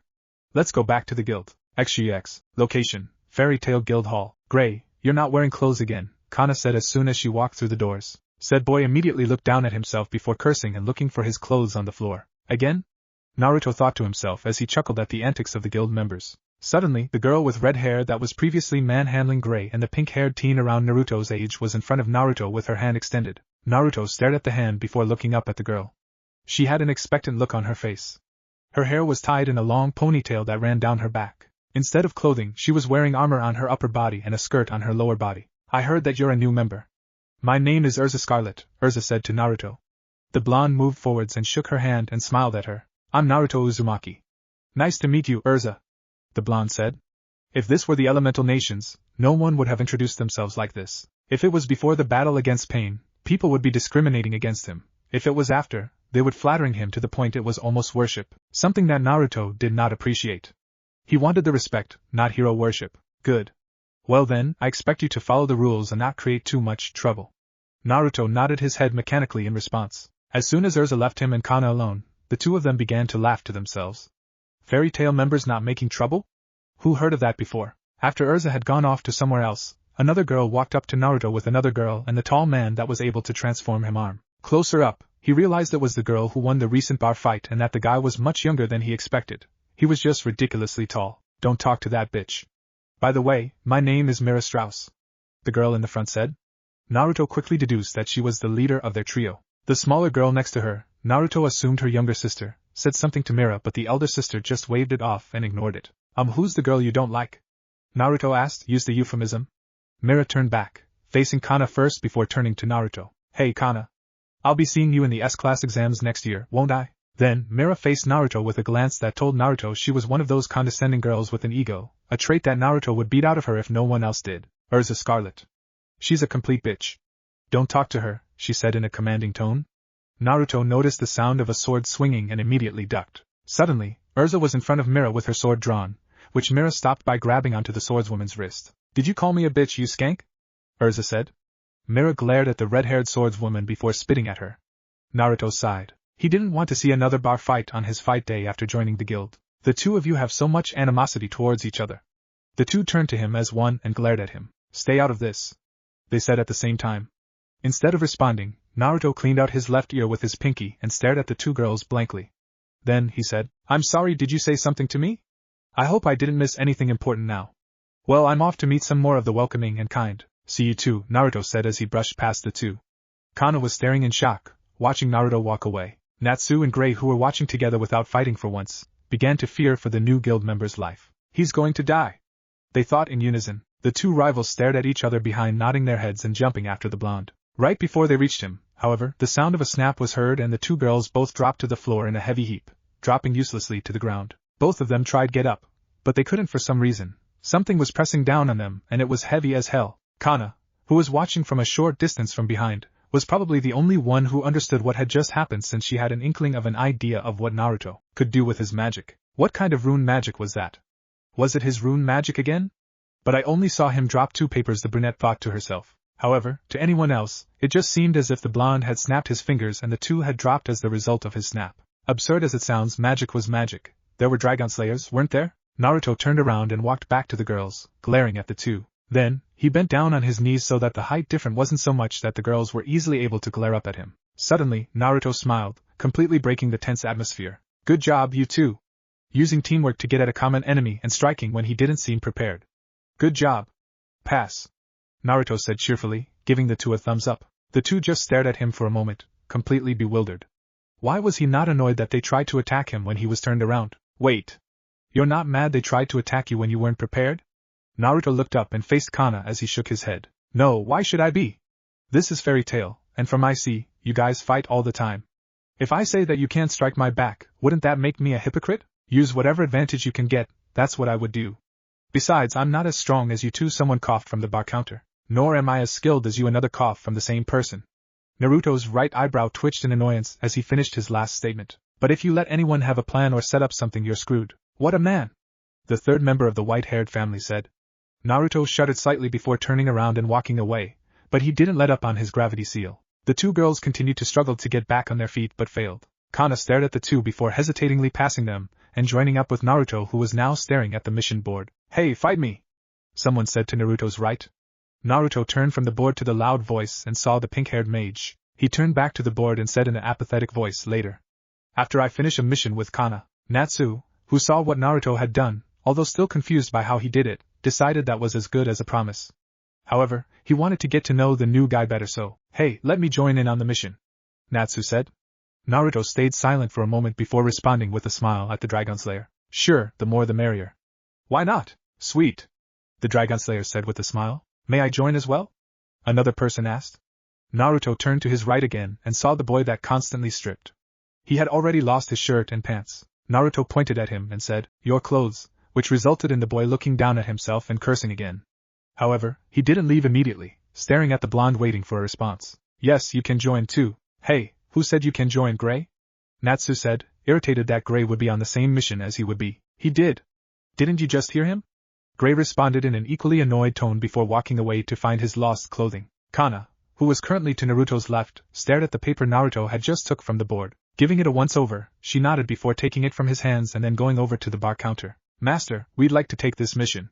The group comprises of Kana Alberona, Gray Fullbuster, Natsu Dragneel, and Naruto Uzumaki. Makarov placed his cup of beer to the side and took the mission request before stamping it and handing it back to Kana. Be careful, he said to Naruto, Kana, and Natsu, since Gray was still somewhere in the guild looking for his clothes. Natsu and Naruto both smirked as they gave him a thumbs up, while Kana only gave a serious nod of the head before the trio turned around to exit the hall. When they were walking towards the entrance to start their mission, Gray had joined them, now fully clothed. Only when they had exited the guild building did Naruto snap his finger again to release his gravity seal to get rid of the weight on top of Urza and Mira. For once, they decided to get over their hatred of each other to get the new blonde member back with a vengeance, but you don't get the drop on the king of pranking. You can try, but he'll just bring hell back with him. End chapter. Chapter 3 start. I know the difference between an A-class and an S-class mage. It is 18 letters. Natsu Dragneel. What's wrong with him? Naruto asked, pointing at Natsu. The Dragon Slayer was currently laying down on the train seat, taking up all the space on one side, forcing the other 3 to take the opposite end of the seats. Don't worry. It'll fade eventually. It's just a side effect of his magic, Gray said, replying to Naruto's question. The blonde raised his eyebrows as he continued to stare at Natsu, the pink-haired mage moaning in pain and complaining about how all transportation was uncomfortable. That's interesting. What is his magic in the first place? Naruto asked curiously. Fire Dragon Slayer magic, Gray said immediately, but nothing more than that. Naruto turned his head to face the black-haired mage that was currently sitting to his left. Okay then. Well, since Natsu is out of it, how about we 3 introduce ourselves to each other? Naruto said, before Gray or Kana could ask how to introduce themselves, which Naruto knew they would ask off of experience. He continued. For example, we can talk about our likes, dislikes, hobbies, goals, and then our magic. I'll go first, Gray said, raising his hands slightly over his shoulder. Without waiting for confirmation, since he knew this was mainly a formality to get to know Naruto better, he began. My name is Gray Fullbuster. I like the cold and my magic. I dislike, well, not dislike, okay, yeah, I dislike Natsu. My hobby is to practice my ice make magic, and my goal is to become the best ice make mage in all of Fiori so that I can do something. Also, I want to make that stubborn Natsu admit that I am better than he is. Naruto nodded his head and gave Gray a smile, although he was laughing inwardly at Gray's last goal. Nice to meet you, Gray. I guess I'll go next. Naruto took a deep breath before starting. My name is Naruto Uzumaki. My likes are ramen, training, and my precious people. I dislike the time it takes to cook ramen and ghost hee. My hobbies are to garden and to meditate occasionally. My goals? Meh. As for my magic, clone magic, pure magic manipulation, runes, and wind. Naruto said, finishing his introduction. I told the Master Seals, but he probably assumed I meant runes. If I'm correct here, the two should about the same or one should be derived from the other. We'll see. How do you know so many? I thought you were mainly a runes person, Kana said with some surprise evident in her voice. Gray was also curious as to why the blonde knew so many different magical abilities. Unlike most mages, the blonde did not seem to focus on one magic, but his short demonstration showed that he was a master of runes. Both Kana and Gray thought at the same time, thinking of two different events. Kana was thinking about the explosive tag while Gray was recalling the moment Naruto dropped two gravity seals onto the ground and activated them when Mira and Urza had jumped after him. Naruto waved his hand, leaning back against the cushion of the chair. I just feel safer knowing more. Besides, it helps a lot that my clone magic has a special benefit attached to it. The other two waited for a moment for Naruto to explain, but when he didn't, they left him be. Then, Kana coughed into her fist and began her introduction. My full name is Kana Alberona. My likes are my guild and my friends. I dislike I'm going to copy you, Naruto, and say man. Naruto stuck his tongue out at the girl. My hobby is fortune-telling with my cards, and my magic, as you already know, is card magic. Naruto opened his eyes and turned over to Kana, curiosity clearly shown in his eyes. However, he remained silent and turned his head straight forwards, mainly looking at the suffering figure of Natsu. Well, it's nice to meet you all, especially you, Natsu, the blonde said. The pink-haired dragon slayer just moaned in response, writhing in his seat. XGX. Location, bathroom. Naruto splashed his face with water and looked up, staring at his reflection in the mirror. However, instead of the 12-year-old figure of himself staring back at the blonde, his 18-year-old self, the face caked with dirt and bruises, stared back at him. It's strange how I'm not surprised I'm in another dimension. It's like I'm just going with it. But something's bugging me. No matter how I act right now, it feels weird. I try to act like a 13 or 12-year-old, but I guess I'm still a veteran of war. I wonder how long it'll be until I reach the point before I left the elemental nation. Chakra control was shot. Let's see, my optical nerves should be about the same as before I left, but the speed at which my body responses might be slower since I didn't train much in my younger years. I'm glad I left about 200 clones back in the forest to train my chakra control, but I won't be able to use Sage mode since this body, well, it's just not ready for it yet. Neither is it prepared for a complete Bija mode either yet. At least another year until I can even use an incomplete QB chakra mode, not even close to Bija mode. Suddenly, Naruto stumbled slightly when the train stopped without any warning, making the blonde grab onto the sink to prevent himself from falling over. What the hell? Naruto said when the train had completely stopped. He unlocked the bathroom door and ran out, rushing from his spot from the bathroom back to his new teammates, passing passengers as he went down the aisle. What's going on? He asked as soon as he reached his seats. Kana and Gray were picking up Natsu in the fireman hold and were about to run down the aisle to exit the train. Mages blew up the tracks. We can't move, so everyone is forced to go out, Kana said, although she was focusing more on Natsu, who was groaning even more when he was picked up. They're demanding that the passengers give them all their money and whatever valuables they have, Gray finished for Kana. Naruto remained silent, a clear difference from what he was thinking. Of course this happens on my first mission. Just my luck, Naruto thought to himself. However, what Gray said next made him question his original assessment about his luck. This happens every time Natsu goes on a mission. Somehow, he's a trouble magnet. Doesn't matter. Hurry up and let's get out of the train. We have some pesky mages to deal with, Kana said quickly. When the group of 4 was outside, they were exposed to the sight of the explosion. Naruto and his group zoned in on the mages. Give all of your valuables and money to us and we'll leave you off without too much pain. Kana and Gray immediately scrunched their eyebrows. Gray began to grit his teeth in anger at the 12 obviously dark mages standing before them. He dropped Natsu to the ground ceremonially on his bottom and stood straight up, stretching out his neck as he clicked his tongue, preparing to use his ice make magic to fight. Naruto stared at the 12 dark mages and felt that out of the 12, only one of them were strong enough to be of consequence. He was probably somewhere around A class from what Naruto could feel.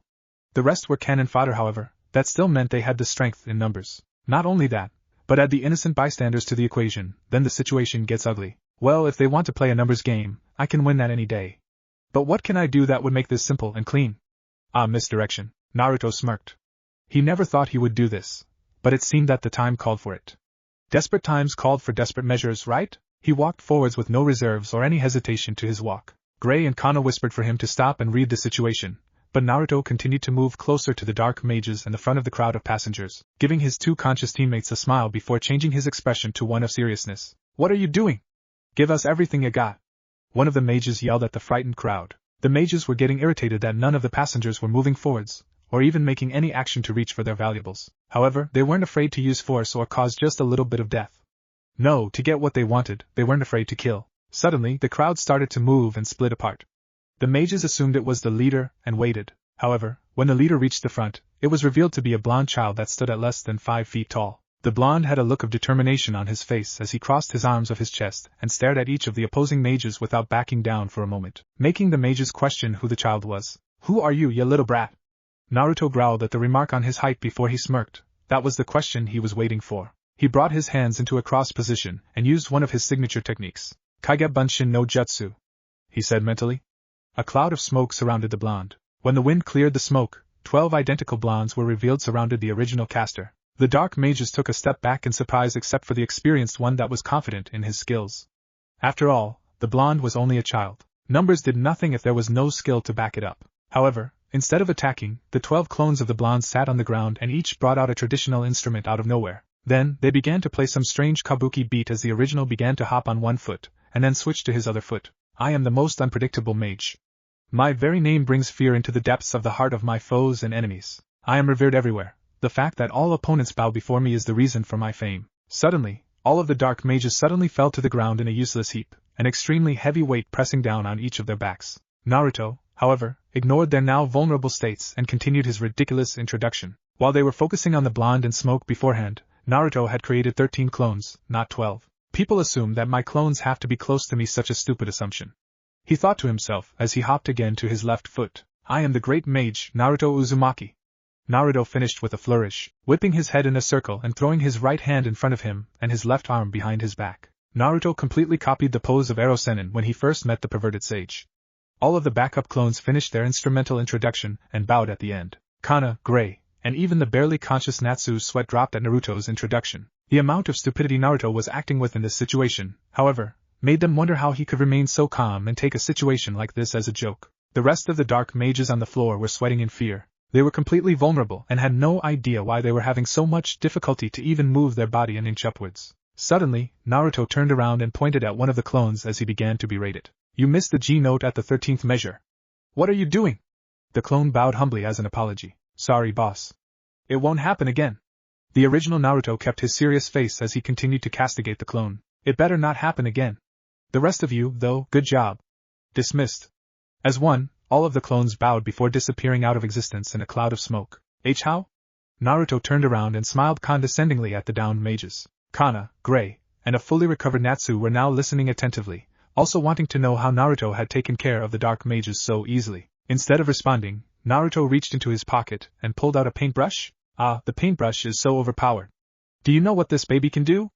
Naruto stared lovingly at the paintbrush. Every single person present, down mages, passengers, and Naruto's teammates alike all sweat dropped at the antics of the strange blonde. Suddenly, Naruto began to swing his paintbrush in the air in calculated movements. All the mages on the dirty ground watched in apprehension, but their concentration was broken when all 12 of them suddenly fell asleep. Naruto stared at each of the unconscious dark mages, each of them unmoving. Then he turned around to the flabbergasted viewers and tilted his head. I can't torture or interrogate them, can I? They all shook their heads as another sweat drop went down the back of their heads. Well, there goes that choice. A few minutes later, a group of rune knights came in and handcuffed the dark mages before taking them away. XGX. Time skip 4 hours. Natsu kicked the door down with his foot and cheerfully walked into the guild hall. We're back. A few of the mages welcomed Fairy Tail's Dragonslayer back, giving him claps on the back or some form of welcome.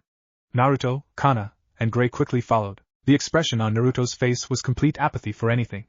Although the mission wasn't bad, he was expecting a little bit more from a B-ranked mission. Simply finding a person, Getting their item and dropping it off at another location was not considered a B-ranked mission. Kana and Gray, on the other hand, were happily chatting away with each other, talking about their recent success on their mission. Further on in the mission, the four-man group had run into a few bandits and had taken care of them with ease. While Naruto was doing his distracting and ridiculous introduction again, Natsu had charged in and attacked the distracted opponents, knocking out a number of the opponents before Gray and Kana joined in. After they had defeated all of them, Naruto continued to do his introduction until he finished, uncaring of the fact that all of the opponents were down and that no one was listening to him anymore. It was a perfect form of distraction and misdirection. Suddenly, Naruto ducked and threw 2 papers into the air above his head and snapped his fingers immediately. Then, taking one step to the left, the sound of a heavy landing was heard perfectly clearly in his ears where he had stood just a moment before. The blonde looked down at the floor to his right and found Mira on the floor, struggling to stand up again. "Hi there, Mira. How's the weather down there?" Naruto asked cheekily, his eyes closed as he gave the white-haired girl an eye smile. She growled back at Naruto on the floor in response. Naruto looked up and turned around in a full circle, taking in his surroundings, looking for a certain red-haired swordswoman in armor. However, in a moment, Mira had jumped up and punched Naruto in the face, sending the blonde flying. Mira smirked as she felt her fist impact the smirking blonde's face, only to drop her smile when she saw his body disappear in a cloud of smoke. I don't think that's very nice," a taunting voice said from behind her. Mira whirled around and was exposed to the sight of Urza on the floor struggling under one of the blonde's damned runes again. Naruto took a step forwards closer to the white-haired girl before dropping into a random stance in the middle of the guild hall, the complete center of attention. Everyone's eyes were on the two. This was something that never happened before, someone actually forcing the 2 rivals to team up and still beat them while teasing them. Mira snarled at the blonde as she transformed slightly. Naruto shook his head as she charged straight forwards at him at a high speed. Mira felt the impact of her fist dig into the blonde's face again, but that feeling quickly changed to emptiness. Looking at what her fist impacted, it was covered by a cloud and a piece of paper floating in the air that had just attached to her fist. Mira dropped to the ground as she was brought down to earth unceremoniously by the gravity seal. She looked up to find the blonde and found him carrying an unmoving Urza on his shoulder over to her. Urza was glaring at Naruto but couldn't move any portion of her body other than her eyes. When the blonde came to Mira, he picked her up and placed her over his shoulder as well and walked over to a table and placed the 2 on the chairs of the table. Your teamwork was better. It was a good plan to sacrifice one of you to prevent one from getting affected by the gravity rune so that the other could remove it later on, like you did, but if this was in the real world, the person that sacrificed herself would either be unconscious or dead. But otherwise, better, Naruto said cheerfully. The 2 girls continued to glare hatefully at the blonde. The majority of the guild just stared slack-jawed. The blonde had single-handedly taken care of 2 of Fairy Tail's upper class of mages, both of them standing at low A class. And it was done with only 2 abilities. Makarov, who saw this, was deeply interested in how much the blonde knew about runes. He was able to make the conclusion that the blonde was extremely aware as well as highly intelligent, or was just very good at strategic planning on the spot. However, the mood suddenly tensed when Naruto dropped his smile and said his next words. But for failing, you 2 have to be punished. So the whole guild watched as Naruto dug into his pocket and pulled out a paintbrush. Then, he dipped it with ink from nowhere and began to draw on the faces of the 2 girls, drawing 3 whiskers on each cheek. There. You 2 look so much better, Naruto said in a cheerful tone, and then walked away without removing his gravity rune. The surprise from the guild increased, although now they were barely holding in their laughter. One person cracked, and then the rest of the guild joined in, guffawing and laughing without control. If the 2 girls were mad at the blonde before, now they were leaking killing intent in his direction with so much force that if it were any other male, he would have been running for his life. However, Naruto wasn't normal and was used to such flimsy killing intent that he waved it off as he joined his mission teammates at the bar counter who were reporting to the master, who seemed to be crying out of happiness. Did something good happen to you, master? Makarov wiped his tears with his hand as he nodded his head. It's a miracle. For the first time Natsu, Gray, and Kana have reported that they have done no damage during their mission. Makarov opened his eyes and gripped Naruto's shoulders and began to shake the blonde. I beg of you, please continue to take missions with them. Okay, geez. Calm down, Gigi-san, Naruto said, grabbed the old man's wrists, and lifted them off his shoulders. No wonder Naruto could never act seriously. It was because no one else in the whole guild was ever serious, well except for Urza and maybe Mira. But I expect something back, Naruto said immediately. Free apartment room in a nice complex, the master said without hesitation. He would save huge sums of money and get a load of his back from the council at the same time. If Naruto could deal with the 3 of them during missions, it would definitely be worth the price of paying for the blonde's living costs. Deal, Naruto said immediately. He didn't need any fancy living conditions. He lived his whole life in an apartment where he was cheated and sometimes even thrown out. Fight me, Naruto. You said you would, Natsu said, suddenly turning on the blonde with his fists aflame. Naruto turned to the Dragon Slayer and nodded his head. Natsu's challenge had gotten the interest of the guild, and now that the blonde had nodded his head, The guild members' interest had gone to a new high. They had only seen him use clones and runes. A true assessment of what the blonde could do was just something the members wanted to see, although they admitted to themselves it would be unlikely if the blonde could deal with both Urza and Mira at the same time with little difficulty. I did say I would. What do you want to do it? In the back of the guild is fine. Let's go. I'm all fired up, Natsu said in excitement as he began to walk towards the back door of the guild. Wait. Are you Naruto? The blonde stopped and turned around to see a girl in a sundress with blue hair staring up at him, 2 other boys standing next to her protectively. They gave Naruto a wary look before relaxing slightly. I am. Why? The girl lifted up the seal that Naruto had used on Urza and Mira and pointed at it. Naruto took a moment to look past the girl and saw that Urza and Mira were walking around again freely, although they did send a few predatory glares at him every once in a while. Naruto gave both of them a smile and a wave before focusing back on the girl before him. Nice to meet you, Naruto. It's good to have another member in our guild. My name is Levi McCartan, the blue-haired girl said cheerfully, a bright smile on her face. Naruto smiled back at her as he waited for her to get to the point of what she wanted with him. Again, she pointed at the seal that Naruto had used. This is an ancient rune, right? Naruto tilted his head in confusion. Okay, I know runes are similar to seals. Cool. But I've never heard of ancient runes then again. I've only been here for at most a day. Naruto thought to himself. Levi shook her head before taking on a thoughtful look. Natsu, however, was getting impatient, his adrenaline rushing through his body for his fight. Come on, Levi! Can't you wait until after I beat him? Naruto fought the urge to scoff. The amount that Natsu reminded Naruto of his younger self was ridiculous. Headstrong, jumps into the fray first and thinks later, ridiculously enthusiastic, loyal to a fault, and many other traits that just made him see himself in Natsu. However, Levi did rebuke Natsu for him in a way with the next thing she said. She turned to Natsu and said, I don't mean to seem mean or anything, Natsu, but if I am correct, currently you don't stand a chance. Remember that he beat Mira and Urza by himself, who are both able to beat you. Not only that, but Levi turned back to a Naruto and continued, I think if I recall correctly from a book I read, another name for the ancient rune magic was Amo. It was Fuinjutsu. Levi exclaimed in her sudden recollection. Naruto widened his eyes in slight surprise. They know what real seals are here? But I thought everything here was based on magic. Wait, no. Seals aren't completely based on chakra. It can be fueled by any kind of energy, as long as the person knows the kanji and letters for the seal. What's the difference? They're the same thing, aren't they? One has letters, the other has letters, no difference. Natsu said impatiently, clearly not getting the point. Levi shook her head and pointed at Naruto. Runes originated from the ancient runes, which are the seals Naruto uses. However, they are much more complicated and potent, despite how complicated our runes already look. And if I am correct again, you use the gravity seal, which is one of the most difficult seals to use, with almost perfect ease. That means you're a seal master, right? Shit! I knew I should have held back on that. Why the hell do I have to get caught by someone that actually reads history and knows about something that no one else knows? Naruto thought, chastising himself for his carelessness.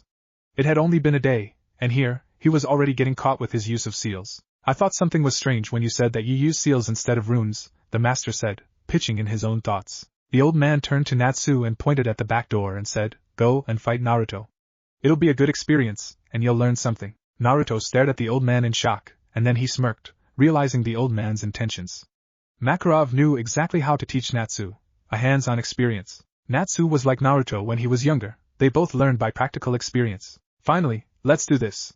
Natsu exclaimed as he ran out the back door, his fists blazing once more.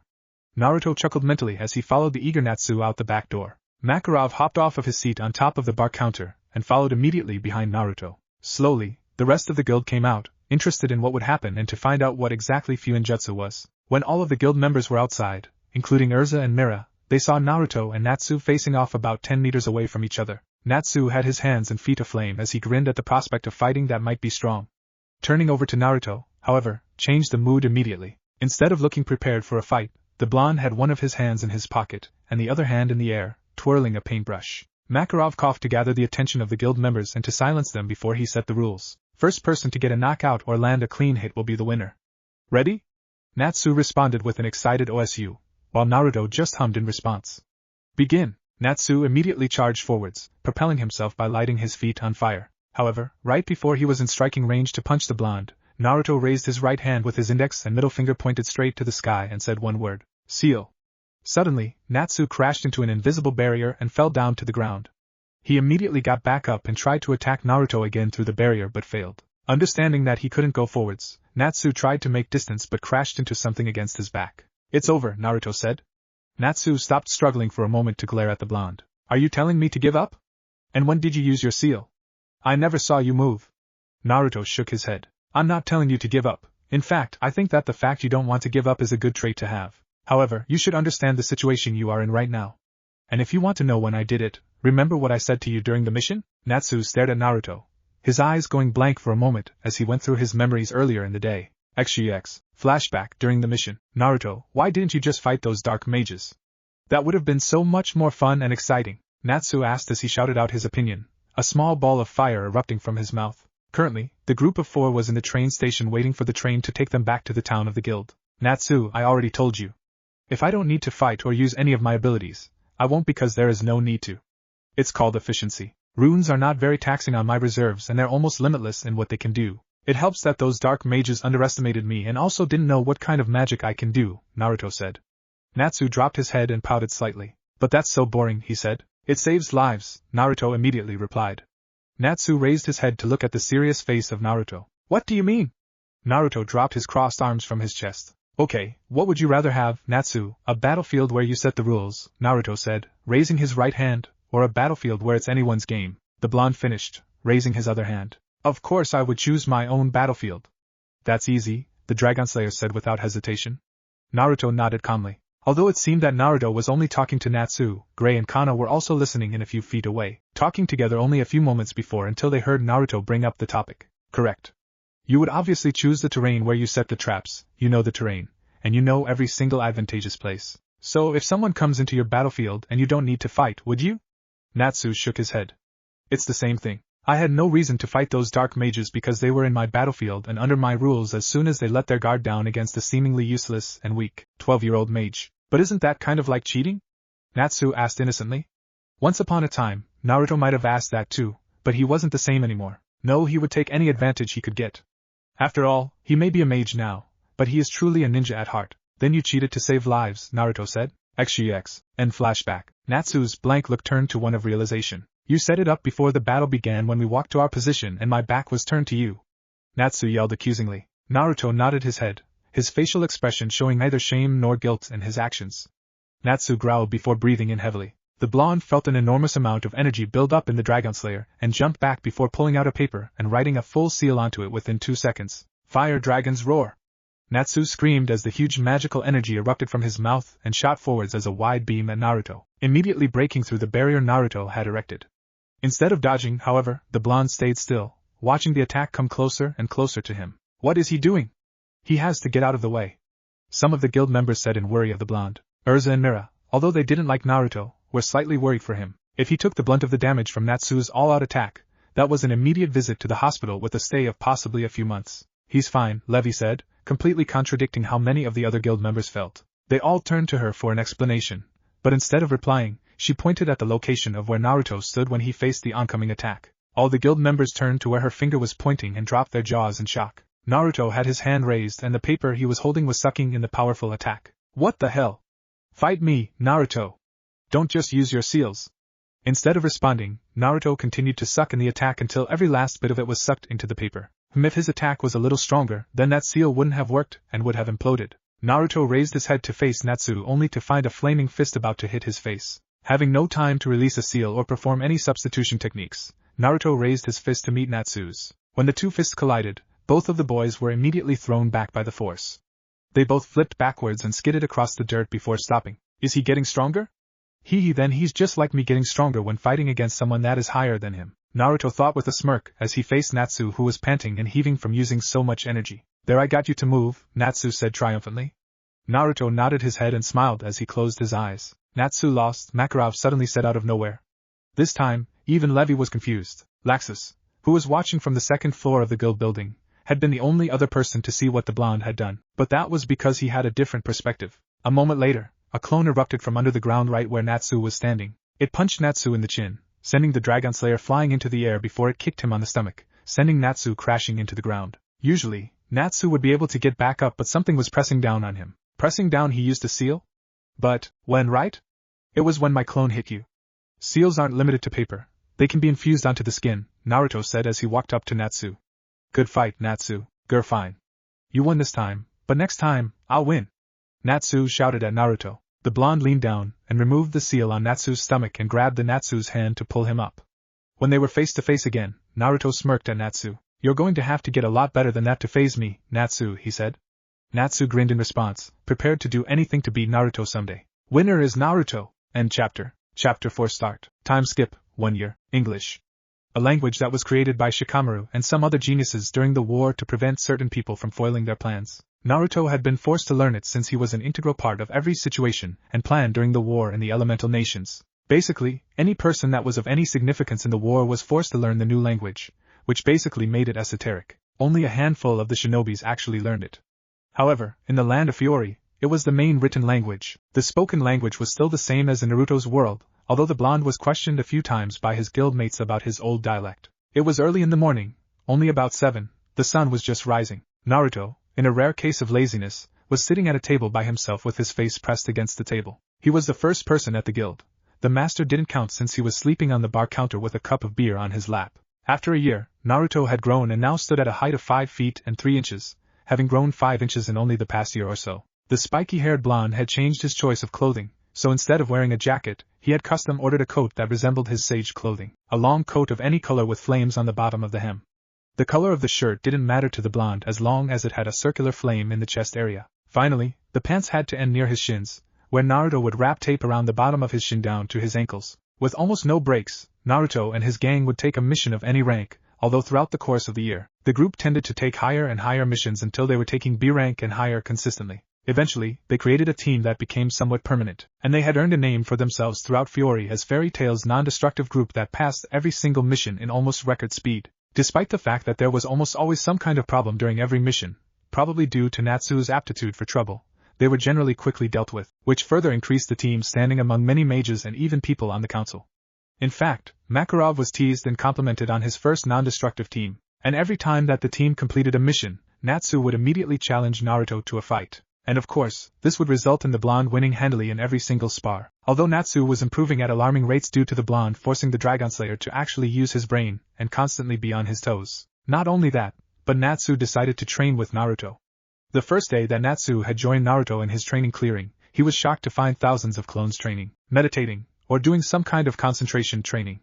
Of course, this made Natsu get excited and want to fight every one of the blondes, which Naruto responded to by placing a level 5 gravity seal on the loud teen, making the Dragon Slayer crash to the floor and create an indent on the ground. And with that, Naruto continued to train by himself until Natsu managed to get on his feet with the seal still intact, getting up by sheer willpower. Then, Naruto began Natsu's training by forcing the Dragon Slayer to perform ridiculously strenuous physical exercises, all which Natsu barely completed each day, which by itself was a significant achievement.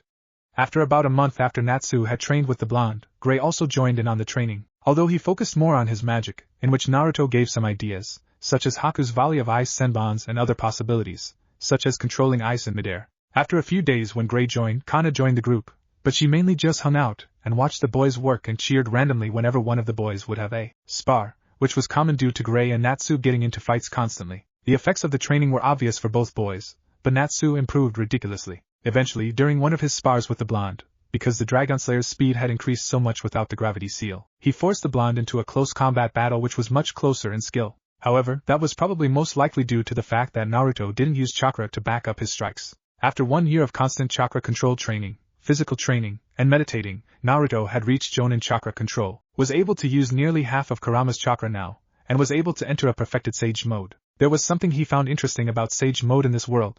Going into Sage mode was much easier. Another thing Naruto did over the year was to create the seal to transfer the energy in the air called Eternano and convert it to chakra. However, for fun, he began to experiment with the energy and found that he could use magic only when he was extremely low on chakra reserves. Eventually, he found out why. Currently, his main chakra source was Kurama's purified chakra. However, if he used the majority of that, his blue chakra would kick in and take over the golden chakra, while at the same time, a portion of his chakra would go through a conversion process to turn back to Kurama's chakra to speed up the process of regaining the golden chakra. However, if Naruto went so low that he had almost none of his or Kurama's chakra left, then magic would come into play. He found out this small fact when he summoned 5,000 clones and dropped to the ground, and the light energy entered him. After nearly a year of this constant process of doing missions, training, relaxing, and sleeping, Naruto had become an integrated and an essential part of Fairy Tail, and he was one of the largest possible candidates for the upcoming S-class trials. He had just missed the S-Class trials last year since he joined Fairy Tail about a month after it had already happened. Suddenly jumping away from the table, Naruto dodged a punch that destroyed the table from a certain pink-haired dragon slayer. Naruto landed a few yards away and sighed in slight irritation, disappointed he wouldn't be able to relax longer. I hope you know I'm not paying for that, Natsu, the blonde said in a tired tone. The dragon slayer dropped his flames from his hands and chuckled sheepishly as he scratched the back of his head. Can you please pay for half? Naruto sighed again, but he nodded in resignation. Although the higher-ranked missions paid better, it was split evenly among the four. Not only that, but the missions usually lasted longer.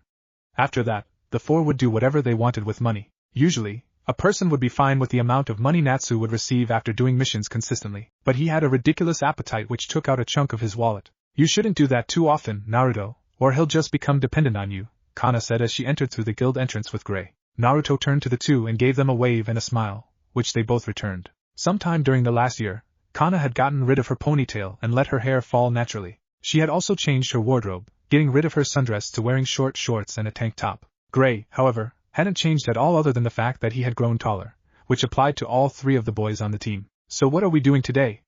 Natsu asked, excitedly. Naruto chuckled mentally. Nothing made this kid lose his energetic nature, even something as boring as missions. Well, there were problems in every single mission, so it was exciting in a way to see what kind of problem would occur. But Kana temporarily remedied that with her fortune-telling. Temporarily because every single time she did it, the event she foretold happened to her, so she stopped fortune-telling. We're not doing anything today. Today is the day that Gigi-san announces who is going to participate in the S-Class trials, remember? Kana, Gray, and Natsu nodded as each of them gave a smile. They all felt that they were prepared for it, even though they were only 13, and if they passed, they would be the youngest S-Class mages in the history of Fiori. He's announcing that around 8, which is in an hour. Should we get breakfast? Kana asked. As one, the three boys' stomachs growled out in response.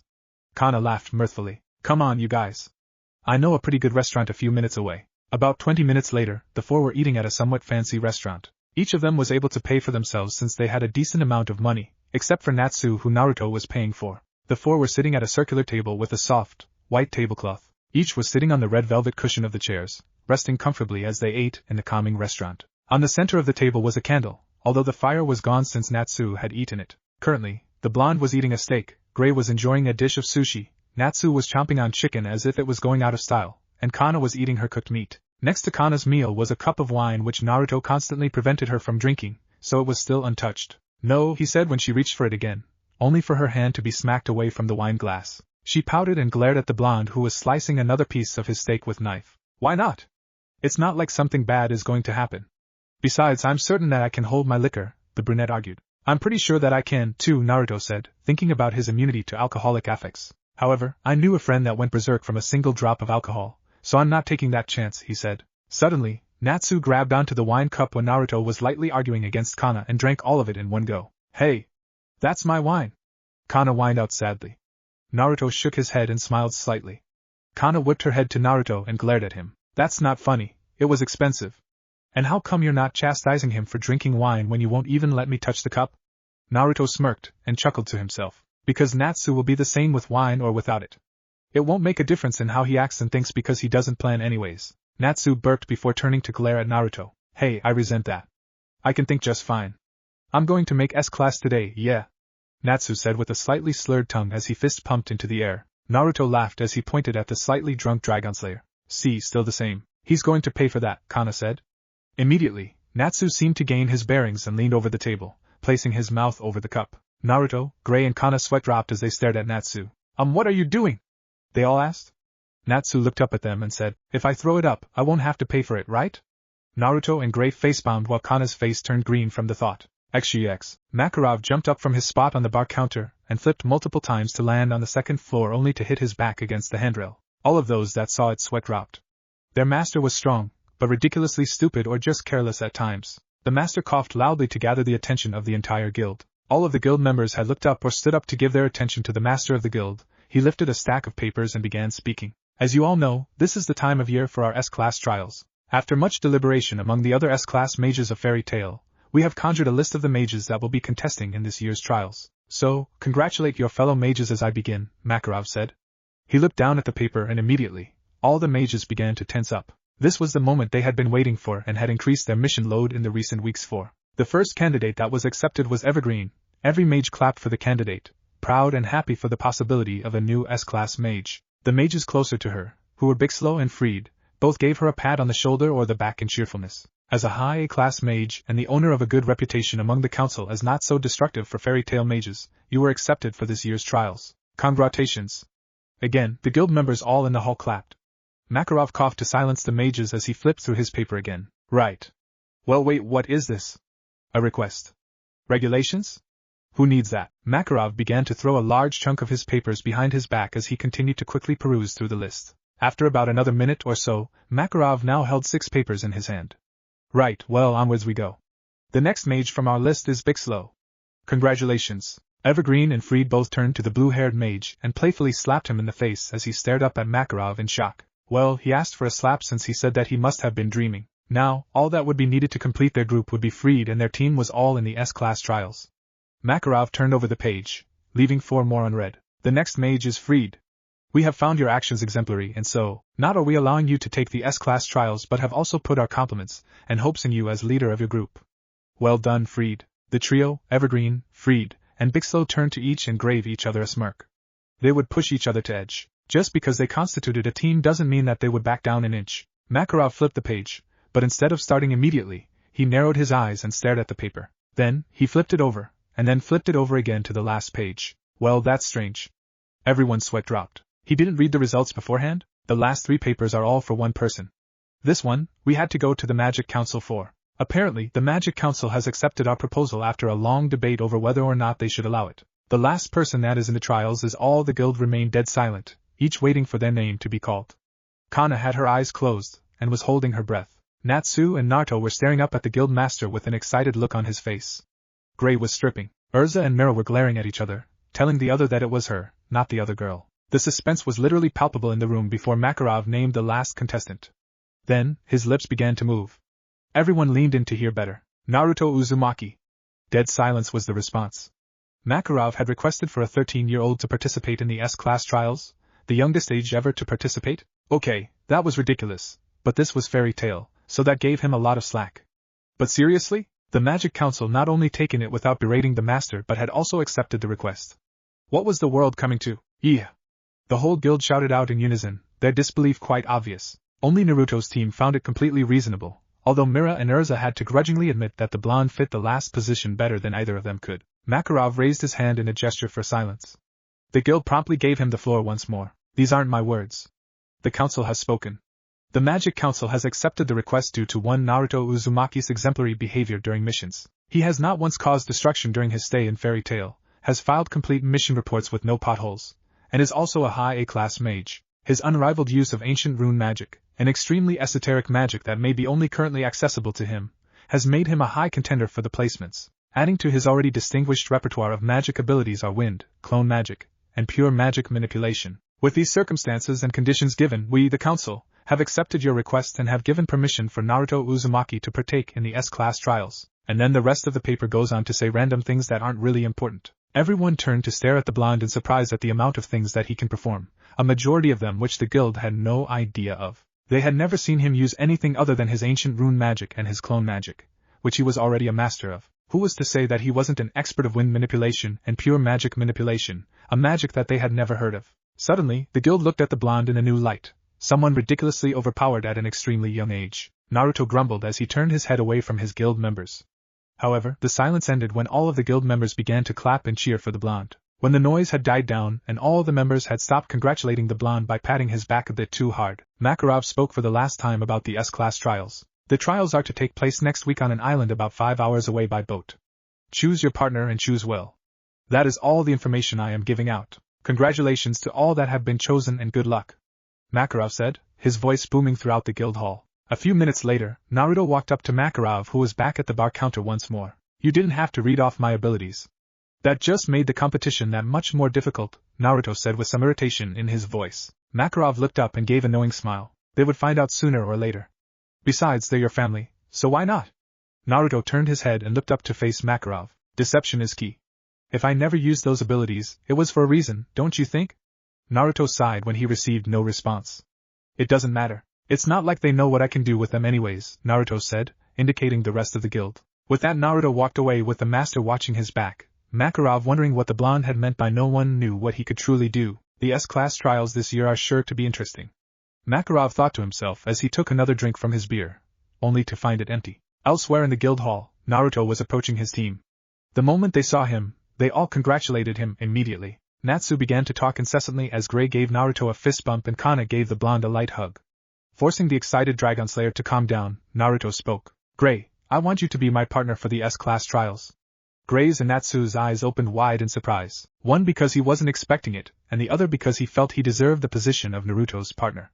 However, Natsu kept his mouth shut. Over the year on being on Naruto's team, he had learned that when the blonde did something, he had a logical reasoning behind it. Are you sure? I mean, wouldn't your wind magic go better with Natsu? After all, fire and wind together make an extremely good combination, doesn't it? Naruto nodded his head, agreeing with the truth of the statement. That is true. However, the trials aren't to see how destructive I can be. It's to see how I control myself in any situation, at least that's what I think. If I'm correct, we're also going to have to fight one of the S-class mages, which means Mitagan, who I still have never seen enter the guild, Laxus, Guildarts, or Master. Either way, destruction won't work on any of them if what you told me about their skill set is true. You would be a better partner overall in this situation. So, do you accept, or do I have to take Kana?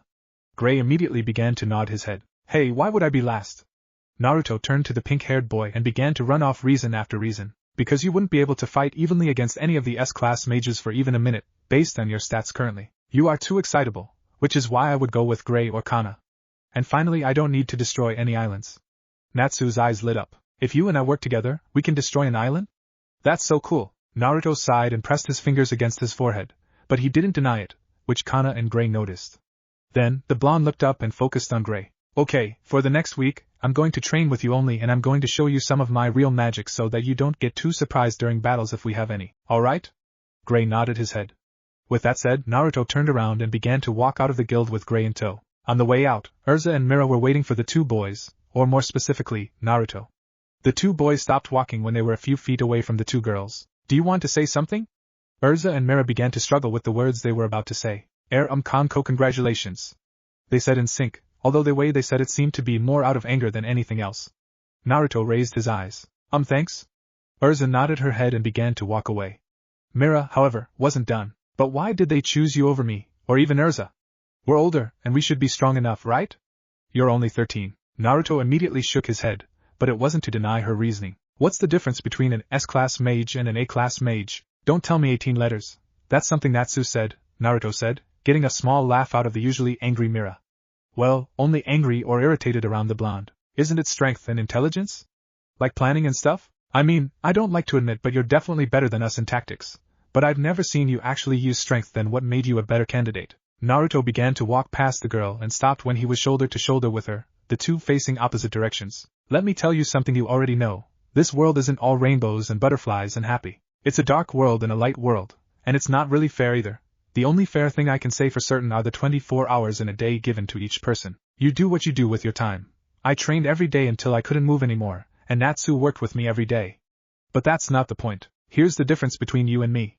Naruto began to walk again. When he was about to pass the girl, he stopped so that he was shoulder to shoulder with her, about to walk past her. Mira listened attentively, waiting to hear the wise advice the blonde would give to her. Oh, this would be gold. She would learn something and have something over Urza. I'm just better than you, Naruto said. Mira stayed silent, the words echoing in her head before she understood what the blonde had said. When she had turned around to punch the blonde, he and Gray were already gone, a seal tag in midair where her fist was moving towards too quickly to stop. A loud thump was heard near the front of the guild along with a scream of indignation. Never mind grudging respect. She hated that blonde bastard. XGX. Time skip, 1 week. Naruto, Gray, and the rest of the candidates with their partners were currently standing on a ship that had just reached the island. The island was surrounded with tall gigantic trees that literally towered hundreds of feet high. However, in the epicenter of the trees was a huge clearing, at least a few miles in diameter. On one side of the clearing was a mountain with 8 large jutting rocks that was visible from the ship, a distance of almost 10 miles. Now we officially begin the S-class trials. This is the first of 3 parts of the trials. Reach the rocks over there that look like stumps, Makarov said. The whole group's sweat dropped. Wow, such describing words. Let the wise words of Makarov be told in the history books in the future. Naruto thought to himself sarcastically. The last group to arrive will be disqualified. Begin. Then, Makarov disappeared in a mist, indicating that he was just a thought projection. For a moment, the 4 groups stayed still. Then, all hell broke loose as they began to dash for the tree line, blocking each other with spells and attacks while running. Naruto stayed back, forcing Gray to wait with him. Then, the blonde pulled out a tripod kunai, one that Gray had learned was one of the blonde's most prized kunais and seals. Grab onto me. This ride is gonna get a little funky, Naruto said. The blonde threw the kunai as hard as he could with chakra backing up his throw. After the kunai had flown for nearly a mile, Naruto and Gray suddenly disappeared in an orange flash, reappearing in the air almost 100 feet high, and way ahead of the rest of the competitors. See ya, suckers! Naruto screamed behind him as he threw his kunai again. Hiraishin no Jutsu! And Naruto and Gray disappeared in a flash again. They were obviously first by a long shot. They came first with a significant lead and were able to rest for nearly 10 minutes before the rest of the teams came in. A good start to the trials if you ask Naruto. Chapter end. Chapter 5 start. That was fast, Makarov said when Naruto appeared in an orange flash with Gray in tow, the blonde putting his tripod kunai into his seal on his skin. Naruto and Gray looked up and both smirked. Don't underestimate seals. Like I said, they're literally limitless in what they can do, Naruto said challengingly. Makarov smiled and told the boys to wait until the rest of the contestants joined them. So, the blonde and black-haired contestants sat down on the dirt on top of the tall, flat clearing and began to rest for the next stage of the trials. The blonde sat still for a moment, meditating to gather natural energy from the air around him. When he had entered sage mode, which neither Gray nor Makarov had noticed because Naruto had hidden his chakra level by increasing his control, the blonde began to spread out his senses to find out what was going on with the other contestants. When he found them, he was immediately thankful for his Tusan's signature technique. The three groups were throwing spell after spell which was draining on their magic reserves quite quickly. Naruto could feel that their reserves were dropping. Well, it wouldn't really be a problem for the blonde, since his chakra reserves were ridiculously high, and his purified chakra was also extremely potent. However, he needed Gray to be in his top condition for whatever that would come next in the trials. Naruto went out of sage mode and created 10 clones, each which immediately began to grab sealing paper from their respective pouches and drew various seals with a paintbrush. Naruto joined them, drawing one of his more complicated seals. Gray, who was watching, was always entranced when Naruto drew seals, whether it was during battle, during training, or even during breaks. It was a work of art to him, to create such beautifully complicated runes with ease and do it without a single cessation of movement, and all with the fragile item called the paintbrush, was something that amazed Gray every time he saw it. What are you doing? Gray asked. One of the clones responded, but none of blondes actually looked up from their current work to look at Gray when they responded. The seals were more important currently. We're making seals for any kind of situation. We don't know what's going to happen for the next part of the trials, or the last part either, so the more diverse our seals are, the better chance we have of passing. Gray nodded and remained silent afterwards, deciding to leave the blonde to his work. He had tried to learn runes one time when he had seen how handily Naruto had beaten Urza and Mira with seals, but quickly dropped it when he found out how complicated the magic was. How the blonde was not only able to understand and write seals, but be able to use ancient runes, which was an even more complicated form of rune magic, would bewilder the ice make mage for years to come. About 10 minutes later, the first of the other three contestants with their parents arrived. Fried came in second after Naruto, but he didn't seem too tired. Makarov congratulated the arriving mage and told him to wait, so he did, but he gave Naruto a quick glance before sitting down. He was most likely surprised at the teleportation skill Naruto had shown only a few minutes before. Another minute later, Evergreen came in and explained that she had petrified Bixlo on the way but that the mage was fine. Makarov nodded and stood up from a rock on the ground. To the three of you that have made it, you will continue on to the next stage of the S-class trials. If you walk straight past me for 5 minutes, you will find an entrance to some sort of cave. There will be 3 tunnels, one for each of you. You cannot fight amongst each other on the way or you forfeit your position in the trials. Begin, Makarov said. Then, the old man jumped away, going in the direction of the boat to find the petrified Bixlo in the middle of the large clearing. The 3 remaining pairs stayed still for a moment on the floor. Then, Naruto stood up and patted down his sage coat and pants and began to walk forwards. Let's go, Gray, he said without turning around. Gray smirked and got up as he started to follow after Naruto. After a few moments, Fried and Evergreen followed after the blonde. They were running on 3/4 of their magic reserves unlike the blonde, who was running on an almost complete tank. Fried caught up to the blonde and remained silent before striking a conversation. What seal was that you used to teleport? Silence descended on the two when Naruto didn't respond, the blonde deciding whether or not to tell the other candidate for S-class position his technique. He already saw it, so why not? It's one of my most complicated seals. It allows to instantly teleport to wherever my seal currently is, Naruto said. Fried, Evergreen, and their 2 partners all widened their eyes in shock. Whoever is holding on to me is also teleported at the same time, as you saw with me and Gray. I noticed you said one of your most complicated seals. You have seals that are even more extreme than your ability of instant transportation? Fried asked. Naruto shut his mouth. Then, he said, that's something you'll find out for yourself when I use it. Like I said, seals are limitless in their potential as long as you have the imagination to create it. After that, the blonde stopped talking, so the rest of the group didn't ask any more questions and remained silent the rest of the way to the tunnels. Going past the entrance of the underground tunnel and taking the stairs to go down, the three groups eventually found that the tunnel really did split into three paths. Something strange about this tunnel, though. The surface and the cuts are too neat. Tools weren't used in the making of his underground passage. It had to be earth-based magic. Naruto thought to himself. Good luck to you all, Naruto said as he took the path down the middle without waiting for a response, Gray right next to the blonde. For the first time since Gray had met Naruto, the blonde was all business at the moment, something he had never seen. On every single mission, the blonde had treated enemies like a joke or had done his random introduction every time, although the latter may have been done to create a distraction. I've never seen you so serious before, Naruto, Gray said offhandedly. Naruto smirked, breaking out of his serious expression for a moment before returning to it right afterwards. When I was meditating back on the top of the clearing, I went into a sensory mode to find out how our competition was doing. However, I felt three other large magic reserves in the opposite direction. The largest one was down the middle. Gray dropped his jaws and widened his eyes in shock. You're kidding me. You purposely chose the middle? It wasn't just because you felt like it or due to chance? Naruto shook his head. Nope. I think my luck is almost godly, but this time, I chose our path. And this path is straight towards Gildarts, the blonde said, eagerness literally spilling out of his words. Gray gulped in slight fear. Gildarts, the ace of fairy tale, was a name known to all mages throughout Fiori.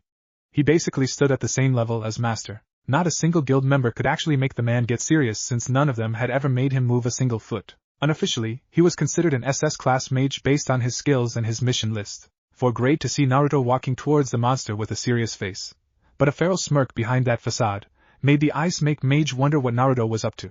After a few minutes of walking, the two boys entered a huge cavernous room that was at least the size of a large palace hall. Naruto whistled in appreciation of the large room, the high-pitched sound echoing throughout the room multiple times. So, I have the youngest mage to participate in the S-class trials of all time. How interesting this will be. Naruto dropped his eyes from the ceiling to straight in front of him. Gildarts Clive, with his black cape billowing lightly in a non-existent wind, had a smile on his face. I heard many things about you during my short stops at the guild, Naruto. Said boy chuckled sheepishly as he scratched the back of his head. I hope they were good things, Naruto said. Gildarts chuckled while he nodded his head. Yes, they were all compliments towards you. But I want to see for myself, so come at me with everything you got. The number one unpredictable mage, Gildarts said, not moving into any stance to defend himself. Naruto's sheepish expression immediately changed to one of seriousness. Gray was shaking slightly in fear and worry at the prospect at fighting the number one mage of fairy tale. Gray, I'm going to do my best, so help me out here. I'll do everything I can to prevent you from getting into too much harm. Can you do this? Naruto asked. Gray looked over at the blonde's serious expression. Finding his resolution, the mage stopped shaking and glared with determination at Gildarts. If Naruto was counting on him, then he would do it. Yeah, you can count on me, Gray said with determination. Naruto lost his serious expression and plastered a feral smirk on his face. Oh, this would be fun. Good. Create a floor about 5 feet above the ground that spread throughout the whole room. I know it'll be difficult to create something that large, but my plan requires this. Make sure it is thick enough so that it won't break easily, alright? Gray nodded and began to release his magic. Ice make, floor. Gildarts, Naruto, and Gray all jumped up when a huge expanse of ice spread out, covering the whole room exactly 5 feet above the original ground. When the three touched down on the new floor, they all had different reactions. Gray was already used to fighting on a slippery surface, so he had no trouble walking on the ice. Naruto had to direct his chakra to his feet to stay stable. Finally, Gildarts just stood still and smiled, wanting to see where this plan of the blonde's would go. According to Makarov, the blonde was a master tactician. I'm going to need at least 5 minutes to do this, so Tajra Kaiga Bunshin no Jutsu, massive shadow clone technique. 1,000 should be enough, Naruto thought to himself as he felt 20% of his chakra leave his body as 1,002 clones appeared under the ice floor. Gildarts felt the humongous increase of energy build up in the blonde and was confused when nothing appeared. However, trusting Makarov when the master said that the blonde was an expert at misdirection and tactics, he would give the blonde the benefit of the doubt. Naruto created 12 more clones that appeared in a cloud of smoke. When the smoke cleared, they were seen sitting on the ice floor with instruments on their lap. When they began to play the first note of Naruto's now famous introduction, it was known throughout Fiori now, Naruto began to hop on one foot and dance. I am the number one unpredictable mage. I am a contender for the S-class trials of X779 at the age of 13. Women who see me swoon. Men who see me tremble. My name is Naruto Uzumaki. Naruto said loudly, his voice reverberating throughout the cavernous rock room as he finished with a wild pose, standing on one leg with his right arm in front and his left arm behind the blonde. Gray was used to it, and knew that the blonde was buying time for whatever plan he had, so he remained serious. However, Gildarts thought differently since it was the first time he had actually met the blonde. Is this really the mage that Makarov was confident in? Naruto yelped as he slipped on his foot and fell face first onto the ice floor. Now Gray's sweat dropped along with Gildart's, whose sweat drop was now large enough to make a small puddle underneath the extremely powerful man. Rasengan, spiraling sphere! Naruto yelled out from behind Gildart's, the Naruto on the floor that slipped, disappearing in a cloud of smoke indicating that it was a clone. Gildart's widened his eyes and shot his hand behind his back, releasing his crash magic immediately. Naruto felt like he had hit a barrier and tried to press forwards only to find that his golden Rasengan was slowly disappearing. Then, the blonde was forced back when Gildart's increased the magical pressure on his attack. Naruto flew backwards into the air, so that now the blonde and Gray were standing on opposite ends of the powerful mage. Naruto created a clone and then disappeared in an orange flash, appearing next to Gray, who had a certain seal on his right arm. He was able to catch that? Gray said in a disbelieving tone. Naruto pulled out a tripod kunai and gripped it with his left hand as he stared at the mage. In that single encounter, he had already deduced that crash magic was basically like Shinra Tensei. It was unable to be seen, the range was still questionable but was most likely based on the amount of strength behind the attack, and finally, it was stupidly overpowered. To be able to break down his purified chakra Rasengan and still force the blonde to fly away, that magic was ridiculously strong. But if Naruto could get a single hit on the opponent, then the battle would turn in Naruto's favor immediately. Or, if he lasted another 4 minutes, then the battle would most likely be his maybe. Naruto still wasn't sure about the stipulations of the crash magic that Gildart's used. Naruto gave a small hand signal to Gray, to which the ice mage nodded to curtly. Naruto threw his kunai and teleported next to Gildart's, a slightly larger Rasengan already formed in his hand. Gildarts shot out with his crash magic at the incoming blonde, but the blonde disappeared again. His other clone threw another one of those blades? Gildarts thought in surprise. Naruto appeared behind the mage and reached forwards with his Chu Udama Rasengan, giant spiraling sphere. Gildarts shot out with his other hand, but Gray was prepared. The ice mage created a shield in front of the blonde to prevent too much damage from occurring. The crash magic fought against the powerful ice shield for only a half second before breaking though, but that was way more than enough time for Naruto to flash again, appearing right above the mage. Take this! Naruto screamed out from overhead of the great mage, his giant golden Rasengan coming down quickly. However, Naruto's attack stopped an inch from Gildart's head, and then the giant spiraling sphere began to disappear as its matter was quickly destroyed. Naruto flashed away before getting hit by the crash magic. When Gildart's attack hit the ceiling, large chunks of rock fell from the top of the room and fell on the ice floor, but the floor held strong. Naruto let out a breath of relief. If Gildarts had seen what his clones were doing underneath that floor, then the S-class mage would definitely not allow the blonde to continue, and then the blonde's plan would be foiled. Naruto jumped back a few meters to create distance, and stopped when he was again next to Gray. Your magic is overpowered, you know that? Naruto said. Gildarts chuckled. Didn't you say that your seals can do anything? Naruto smirked before he disappeared in a blur, moving quickly enough to suddenly appear in front of Gildarts. The blonde's smirk widened as he began to feel Gildart's magic rise. Yes, I did, the blonde said before pulling out a seal. Suddenly, a circular barrier of violent wind and flaming fires appeared around the blonde, preventing both Gray and Gildarts from seeing the blonde. Naruto crashed against Gildart's crash barrier, which the man had erected as a precaution. The S-class mage increased the power of his barrier to push the blonde away, but was surprised when Naruto's barrier didn't let up in the slightest as it continued to battle for dominance against Gildart's barrier. What Gildarts didn't know is that inside Naruto's barrier, the blonde was holding another seal that was slowly sucking up the crash magic barrier. It was the same seal that Naruto had used against Natsu to suck up the Dragon Slayer's fire dragon's roar. While Gildarts was focusing on the circular flaming barrier of the blonde, which had a searing heat, Gray appeared behind his opponent, and raised both of his hands before bringing them down, as if controlling something telekinetically. Suddenly, ice needles appeared in the air as water droplets materialized in the air before freezing. Ice make, 1,000 needles of death! Gray shouted. Thousands of needles rushed at the S-class mage at a high velocity, every one of the needles moving so quickly that it was almost invisible. Gildarts barely increased the strength of his barrier again before the needles pierced through his barrier, all of them stopping only a few inches from any part of the S-class mage's body. They're a surprisingly good tag team. I should increase my power to 10%, Gildarts thought to himself. However, Gray didn't let up in his barrage as he released a large amount of magic, dropping the ice mage's magic reserve significantly. Instead of needles, the piercing projectiles turned into large glaciers with a sharp edge. Ice make, glacier barrage! Gildarts widened his eyes at the oncoming rush of attacks. He threw his hands up, his palms facing the oncoming glaciers. However, Naruto flashed right in front of the hands, his flaming barrier gone. Naruto raised another seal tag as he smirked. What is he doing? The glaciers are going to hit him. Gildarts thought to himself, not even caring about the fact that his crash magic was going towards the blonde as well. When the crash magic touched the seal that was held in the blonde's fingers, the letters on the paper glowed brightly. Then, the matter-destroying attack from Gildarts began to get sucked into the paper. When Naruto felt his seal reaching its limit, he flashed out of the way and appeared next to Gray, and it was just in time. Gray's barrage of sharp glaciers just reached Gildart's. A huge boom resounded in the room, but no dust rose since the floor was ice. However, the giant room did shake slightly as some small chunks of rocks fell from the ceiling. Naruto stared at the point of impact and saw the Gildart's was not at the spot where the glaciers had struck. But he was also glad to notice that the ice floor had not completely broken yet. The impact had only gone halfway through the floor. Just another 2 minutes. Just have to hold on to this battle for 1 minute and 54 seconds. 53. 52. Naruto continued to count down the amount of time remaining as he and Gray looked for Gildart's. The two boys' search for Gildart's ended when the sound of a clap reverberated. The pair turned around to find the origin of the sound and saw Gildart's clapping. Congratulations. You two forced me to move. So Gildart's magic levels began to increase. Then, it exploded as a pillar of light erupted from the mage. The magical pressure was suffocating Gray, but Naruto was standing tall and holding on to his concentration with ease since he was used to large amount of pressure. But the amount he's releasing is enough to challenge 2 Kage-level shinobis combined. Naruto thought in slight surprise. However, the blonde's smirk increased as he raised his hands and clapped them together. Sage mode. Naruto yelled out.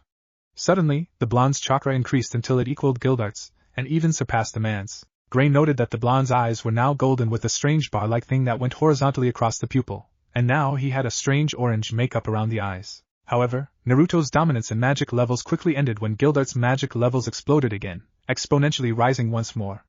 Naruto cursed to himself. Damn it! I can't use an incomplete Kyuubi chakra mode with Sage mode. They'll both just shut down.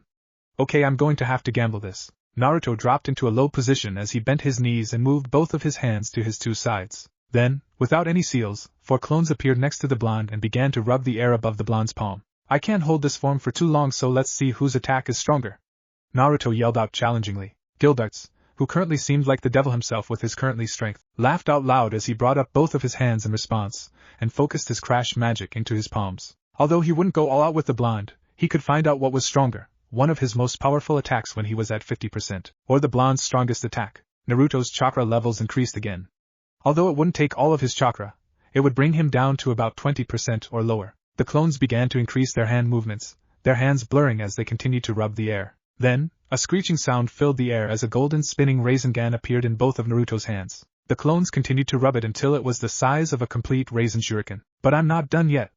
Naruto began to add even more chakra to his attack, falling back on both his reserves and his magic reserves that had just kicked in. The thing about magic is that it doesn't require any kind of affinity to use any of the elements better. Instead, training was all that was required, which Naruto could do in spades. Naruto roared as he added fire into his Rasen Shuriken that was becoming even larger, spinning at unreal speeds as the sounds of the screeching bells became louder and louder. Gray, who had his hands over his ears, was staring at the 2 rivaling mages in complete admiration and helplessness while on his knees from the pressure. He could barely even stay conscious from the ridiculous pressure the two were exerting. This is what S-class mages can do.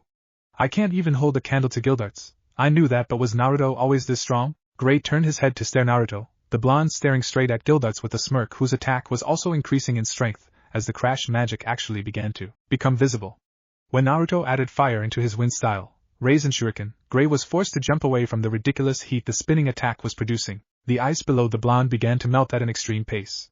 Then, the blonde did something ridiculous. When the 4 clones disappeared after both fire and wind style, Rasen Shuriken were complete, Naruto raised both of them over his head and combined them. The attack quadrupled in size and became even more ferocious, stretching for almost 20 meters. Now, the ice below the blonde was melting even faster despite the fact that Gray had reinforced the ice beneath the blonde and was trying to prevent the ice from melting any further. This is my best shot.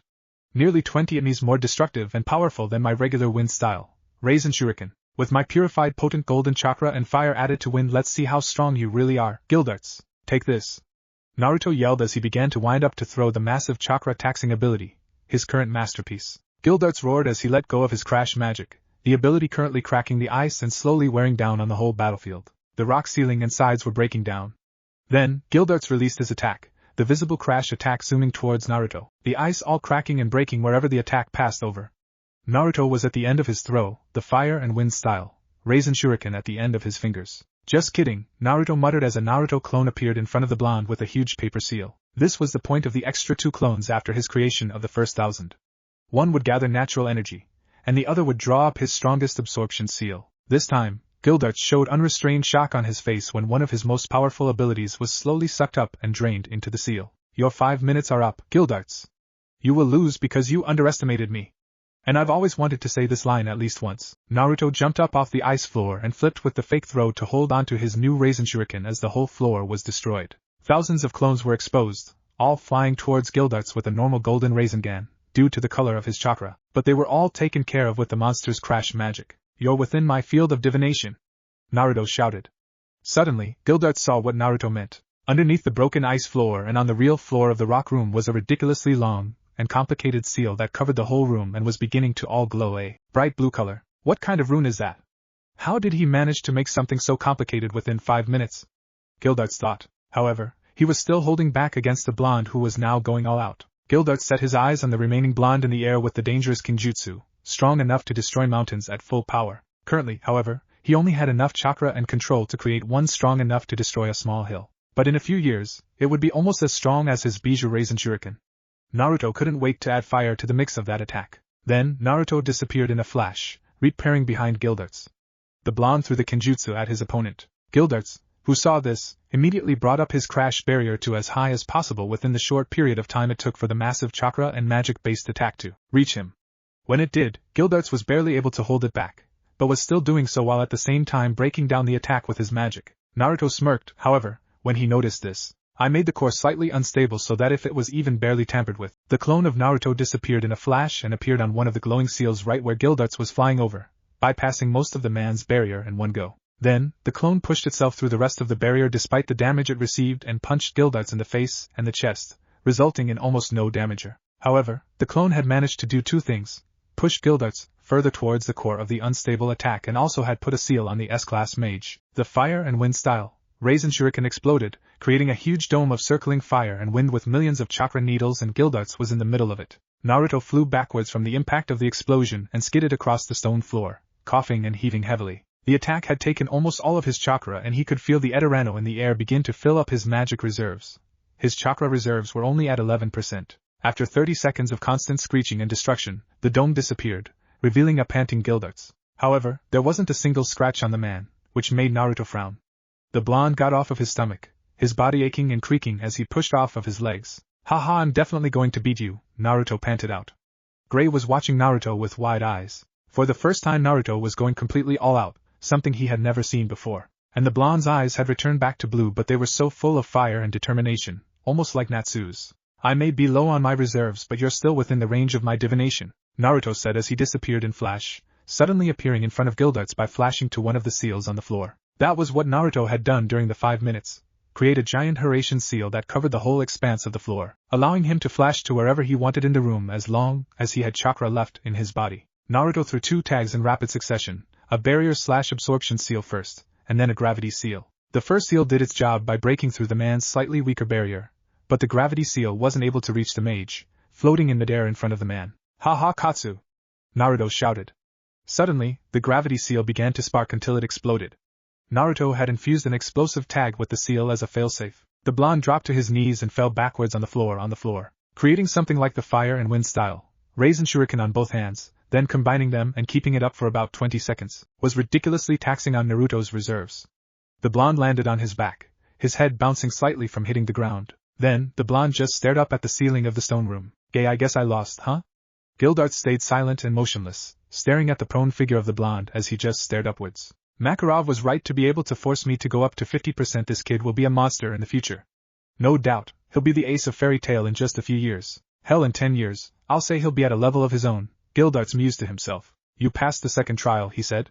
Gray, when he heard this, was shocked and shouted in happiness and glee for the blonde. He wasn't expecting that. Naruto, on the other hand, was a bit more experienced when it came to exams like these. Even if a person failed or lost in the finals of the Chunin exams, he or she could still become a Chunin if that person received enough upvotes to receive the rank. Naruto chuckled when he heard Gray's shout of happiness. Naruto, you did it! Hell yeah! Gray shouted, suddenly getting all of his energy back as he ran around the room, cheering and screaming uncontrollably. Naruto struggled to get up and got onto his knees before flashing to where one of his absorption seals was, the one which absorbed Gildarts' most powerful attack when the two were in a sort of deadlock. Naruto picked it up and slapped it onto his chest. Immediately, he could feel the magic entering his body and converting back into chakra, although it would take time for it to convert into the purified, golden chakra. Naruto sighed in relief as he felt his reserves go up from less than 8% to nearly 30% and still rising. You're one crazy kid, you know that? Naruto chuckled. I'm unpredictable, he said in response. Gildarts gave off a small snort, and then pointed in the direction to one of the walls. Naruto turned to where his finger was pointed and saw another passage. That is the final part of this test. This one is actually kind of a bonus. No one has ever been able to get to the end of the passage. Well, I never tried it, but something tells me not to go in there for some reason. Anyways, if you find what's down there, tell us, alright? We have lacrima cameras set up in certain spots of that passage to tell us how far you got, Gildarts said as he turned around to go back up to the surface.